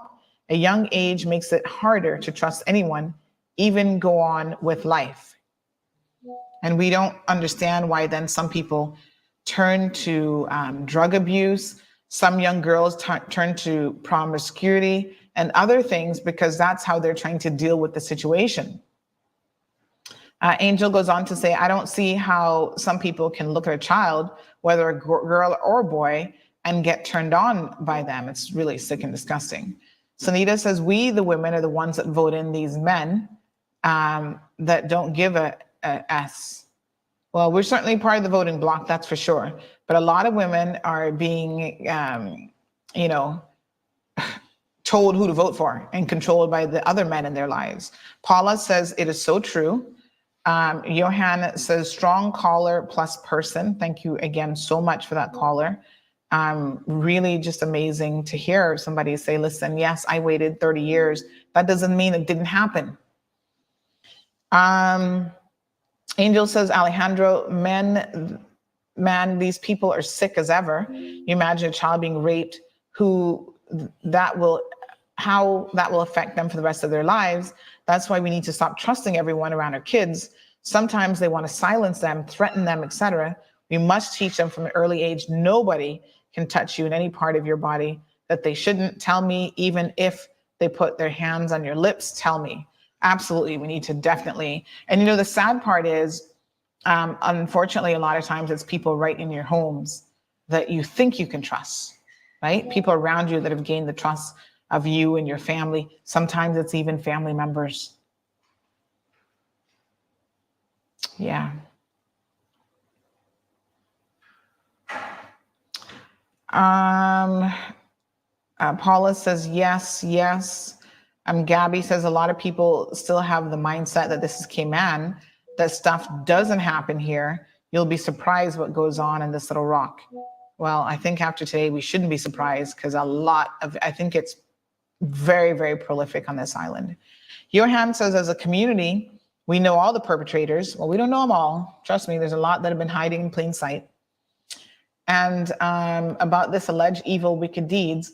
But when we make excuses and keep things quiet because of class and position and family, name, status, etc., expose all of them, no matter who they are or where they live and family name and social status. Remains a very, very unfortunate situation. This parent says, when my boys were younger, I would observe and make sure that they were cleaning their private parts properly. From about the age of 5 or 6, my sons started to hold their own. Stop allowing me to see their part areas, and I respected their privacy and told them I trusted them to make sure that they can clean that area properly. I made sure my children knew that they could come to me if anything happened to them and if anyone made them uncomfortable, and there'd be no talking. That person would be going to find themselves on the wrong side of a 2x4 plywood. Another victim says, this happened when I was 12 years old. I will be 57 years old in 2 weeks, yet it is so easy to find myself back in that afternoon as if it was yesterday. And this is the person who says at the age of 12, and I'm curious to know how old he was, but at the age of 12, she was raped by a sitting, I want y'all to listen to me very carefully. The allegation is she was raped by a sitting MP and minister of government. She's now 57 years old. She's gonna be 57 in 2 weeks. And anytime she thinks about it, it takes her back to being a 12-year-old child. This is the psychological trauma and damage that people go through, that victims go through. So don't be too quick to judge victims. And I can tell you now, whoever's making these ridiculous comments, somebody send me some screenshots. I don't have time to go through them on this program, but whoever's making these ridiculous comments and the rape, the jail rape story, you're gonna be blocked on CMR today. I'm gonna do you a favor and do myself a favor by blocking you and your ignorant selves. I'll go through them after the show. Uh-oh, sorry, I'm trying to grab this call. 1 second, caller, hold on. Good morning, caller, welcome to the program. Morning. Morning. Did I don't know what you were reading just now to say that the person remembering what a current minister did that? Mm-hmm. Is that what you said? That's exactly what I said. A current minister, like as not an MP, a minister. Well, I'm not talking about a religious minister. I'm talking about a minister of government. Well, there's only minister of cabinet. Yes, minister of cabinet. So that's right. You got to be. Mm-hmm. This is insane. Mm-hmm.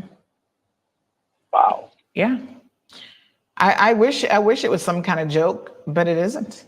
A current minister. Well, I know of at least, let me put it this way. What? We have, how many MPs do we have right now? 19. 19.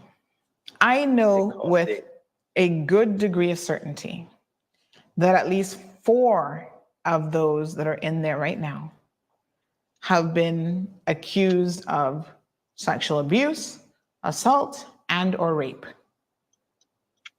Let that sink in. And I'm sure it's more that I don't necessarily know about because I can't say that I know everything that's happening, but I know of at least 4. Long history.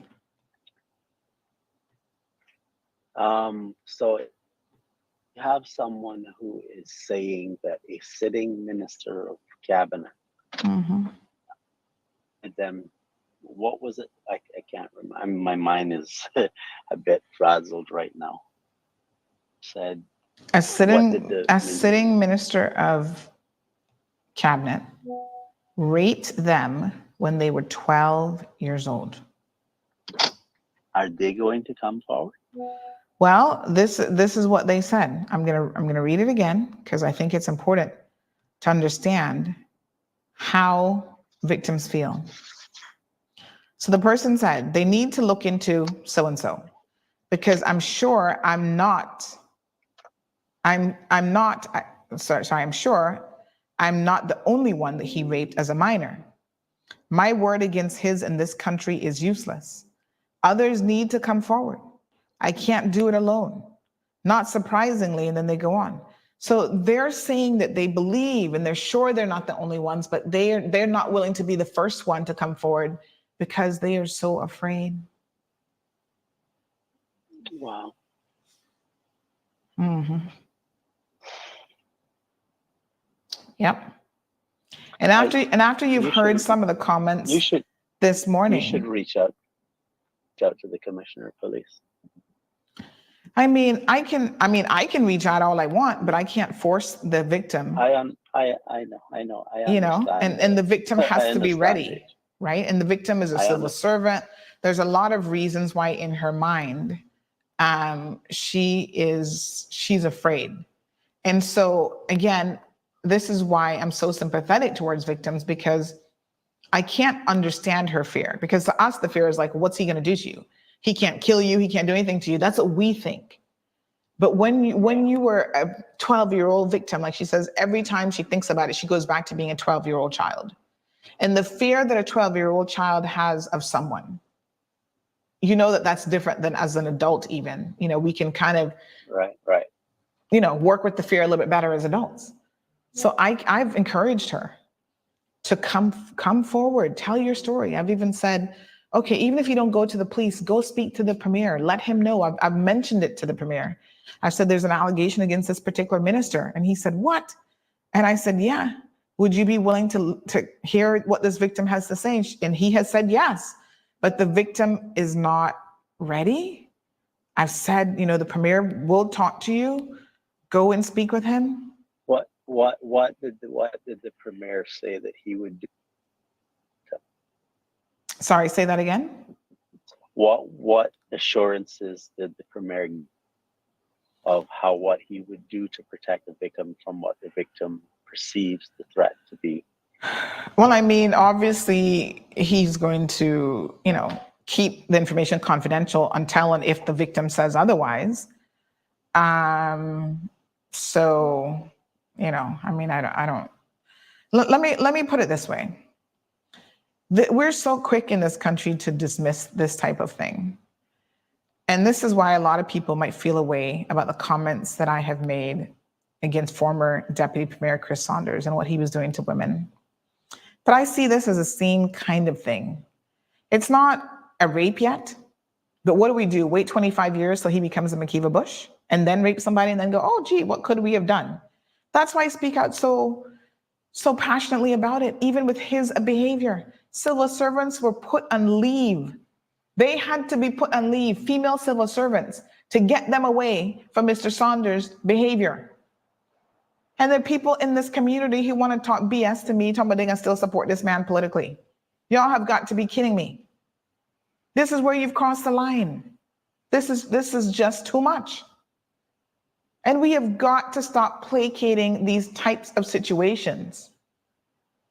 Because then the person, they get bolder and they do more and they do not stop.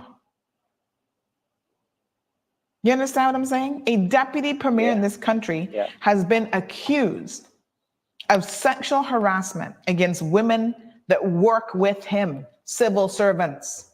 Yeah? Understand the implications of this. Our premier fired him because of it. The premier would not get into the details of why he was fired, which I think he should have, in my honest opinion. But his greater consideration is protecting the victims. Because even the one day that I addressed it, one of the victims reached out to him and said, oh my God, you know, Sandy's talking about it's people that work with him. Well, a lot of people worked with him. That doesn't narrow it down that much. But they are still fearful that people might be able to figure out who they are. We need to remove the fear and the shame away from the victims and place it where it belongs. The people that should be afraid in this country are the perpetrators. The people that should be carrying shame and disgrace are the perpetrators, not the victims. But this is still where we are in the context of it all. It's unfortunate. Well, I would like to encourage the person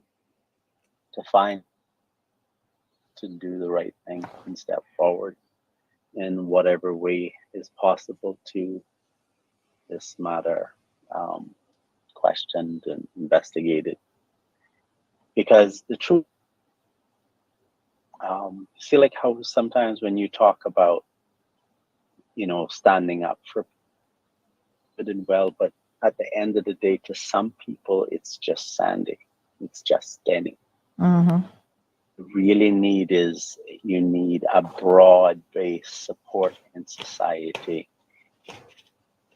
to achieve these important things, because one person is commendable, but it needs more support, and that requires people.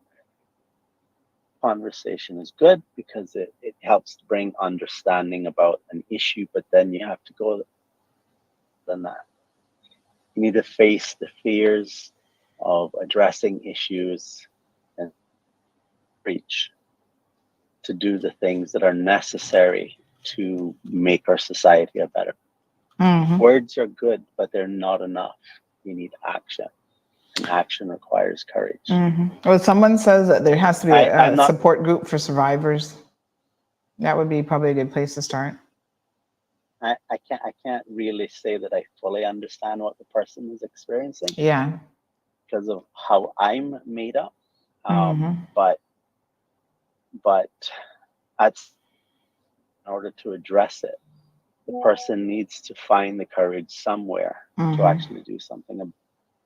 You see, doing that will put the fear of God in their hearts and will make it more risky for people to attempt to do those things. It's not going to eliminate it, I'm sure, but it'll make the price of doing higher, and I think that'll improve the environment that we live in. Thank you. All right, take care. Paula says in the comment section, it is really hard to speak out. And I think that, again, those people, Paula, who haven't been through it, don't know how hard it is. That's why it's easy for them to say, why did you wait 24 years? Here's another story. I know someone who was molested by an uncle at the age of 6. That was over 40 years ago. No one in her family knows, and that uncle is now dead. Most victims, especially children, sometimes can't even understand what happened, much less tell someone. Yeah, because it is a struggle for them to deal with the situation. Folks, we've gone almost the whole show talking largely about this, and I want to talk about the caregivers, but today not going to be the day for them. I'm afraid we'll have to postpone that till Tuesday. Let me read a bit about what this person has said about this sitting minister back in June of last year, because they've spoken to me now a number of times about it. Let me see. Let me see when the first time they came forward on WhatsApp messaging. So back in June of last year, they said, "Good morning, Sandy. Looking lovely as usual. People are scared of the outcome. If they expose these wasted night rests," that's a typo, but because they have the ability to ruin you and your family and your life in Cayman. Remember, it's not what you know, but who. I so want to expose, and they name the sitting minister of government, but I work under, they name where they work in government, and can't afford to lose my job. That MF took away from me the greatest gift God gives to humans, the ability to have children. And I have to live with this every day. I don't want the word hate. I don't like the word hate. And I know no word to describe what I feel for him. Rapists. That was one time that they talked about it. Good morning, caller. Welcome to the program. Hello, caller? Yes. All right, folks, still on air. They went on then some days later to say, we need someone like you digging up the dirt on these prospective politicians. They should have to be nominated for at least a year before election so someone can really reveal who these damn useless or helpless candidates are. Stop this bloody mama and papa voting for people just because they tell you daddy, just because they're your daddy BFF. I have a question, and then they were asking, again, I don't want to say what ministry it is, because they all will definitely know, that they're saying that this person doesn't deserve to be in charge of certain things because then they have access to children and young people, and they should be released from any responsibility to do with children or young people. And that they prove to the country what a effing snake he is. I'm sorry if you think I hold a lot of anger towards him, but I refuse to apologize because people like him just lie and rot, should just lie and rot to death. And I say that I replied and said, I think you need to come forward about this because you cannot do anything unless you do. At this point, it's just rumors and stories. So you need to come forward. And I was encouraging them to please come forward. And, it's like I said, it's not something I can certainly push anybody into. And I've even said, I think at that point I reached out to the premier And I said, I spoke to the premier about it, and they said, let me process my thoughts. I am not looking to get anything out of this and regret not coming forward earlier. But if you knew my story from my childhood, you might understand. And a lot of times victims are re-victimized. So perpetrators see people who are easy victims and they go after them because they've already been victimized by somebody else. It's not unheard of for children to be molested by multiple people within families and so on in communities, because the perpetrator can see that they're already weakened and they're already a victim. They said, I'm terrified. They said, I'm still terrified. Remember, now this person's almost 57 years old, and this happened when they were 12. They said, I'm still terrified. I have lived my whole life with PTSD because of him raping me and being molested by family and companions of my mother. If I didn't know any better, I would tell people this ish doesn't happen in Cayman, but even worse, that it's happening. I was 12. This happening to babies and being kept hush hush. Sitting minister, folks, y'all heard me loud and clear. I'm not the one who can name this person. The victim has to be the one to come forward. All right, folks, crazy, but that's the reality. Richard said it's easy for us to ask the victim to come forward, but we have to understand the far-reaching ramifications to the family, employment, and community-wide on a tiny island like Cayman where everybody knows everybody else. Exactly. And it's not like they can just move to another city and remain incognito or whatever, right? Tiana, good morning. She says abuse of power and absolutely nothing will be done. Well, abuse of power, abuse of children, abuse of women, and maybe even in some instances, abuse of young boys and men too. And here we are. All right, folks, 10:22. Look at this. Supposed to be on vacation. We went almost a full show. All right, here's the thing. Today's our anniversary. And so this year we are celebrating 6 years of CMR. What an amazing 6 years it has been. Thank you guys so much for your support. You've made us really the #1 news platform, #1 talk show, and we're just hoping to continue to grow from strength to strength. I think 6 years is a relatively short space of time, and we've been able to accomplish a lot. Thank you so much, Tiana. But we want to do more, and part of what I want to do, especially through this talk show, is bring awareness, have these frank and open discussions, and really just push the envelope. Sometimes making us all uncomfortable, but we need to get there. We need to really get to a place of more openness and transparency, not just politically, but within our communities, within our churches, within our homes, right? So thank you, Haley, and thank you to all of you who have supported this platform one way or the other. So this year I was thinking about how to give back. You guys know I love to give prizes and surprises and all that fun stuff. But this year I thought the way that people could really use the help is through some donations of gift cards to fosters, and we're going to do some CUC vouchers. So I'm going to just pick some random people to help out. And if you know of someone who's in need, this would be a perfect opportunity to maybe just shoot me their name. I'm going to push the budget a little bit and see exactly how much we can afford to do. If you are interested in donating some gift certificates, I know that sometimes people do reach out and say, hey, Sandy, I've got, a couple $100 worth of gift vouchers from fosters or whatever. Put them together, maybe $50 gift vouchers. That's how I'm going to do mine. And we're going to give to people in need in this community. I think that that's the most amazing way that we can be impactful. So I do know that, there are people who are in need who won't say that they're in need, certainly not publicly. That's perfectly fine. But just WhatsApp me and let me know. I am planning on doing at least 10 fosters gift certificates, and then we're going to do some vouchers from CUC as well. Listen, $50 is a bag of groceries. It's better than nothing, right? It's not going to buy you a whole cart of groceries anymore, but it's better than nothing. And I can tell you what, $50, even in other countries, is only getting you a bag of groceries in this day and age. So send me some names of people who are in genuine need and can benefit from a gift voucher, fosters or CUC. And, I'm back on island tomorrow. So I'll get those sorted out when I come on island, because I was kind of still debating what to do this year. So that's how we're going to celebrate our anniversary, by giving back to people. And, we're young at 6 years, and we're hoping to continue to just grow from strength to strength. Thank you so much, Shanika, Alejandro, and everybody else. Natasha says, thank you, Sandy, for defending victims, treating this as seriously as it deserves to be treated. You are most welcome.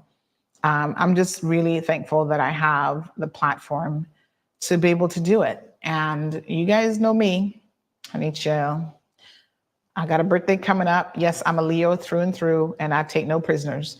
So don't get insulted if I tell you that, the way you're talking is ignorant. You don't understand victims. That's not meant to be an insult, but it is what it is. We have to educate ourselves. We've all been at times coming from a place of ignorant, from not understanding something. But my thing is, don't hold on to your ignorance. Be willing to learn. That's the difference, right? I'm ignorant. We were born ignorant, right? We were born stupid, not knowing.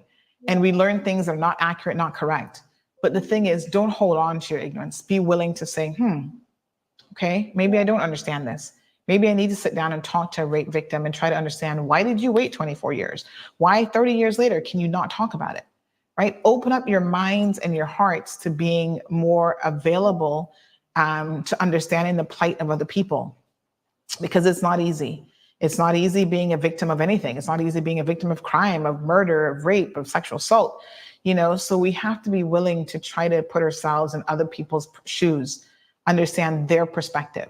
That might not be my perspective, and we all think that we would do things differently if it was us, but you don't even know that to be the case.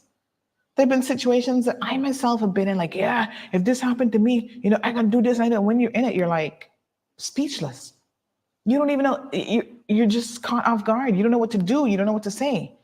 So be less willing to blame victims and to judge victims. Have an open mind. Wait for the facts to come forward. That's what we're going to do here in this case. We're going to follow this case from inception. I'll be bringing you guys all the details.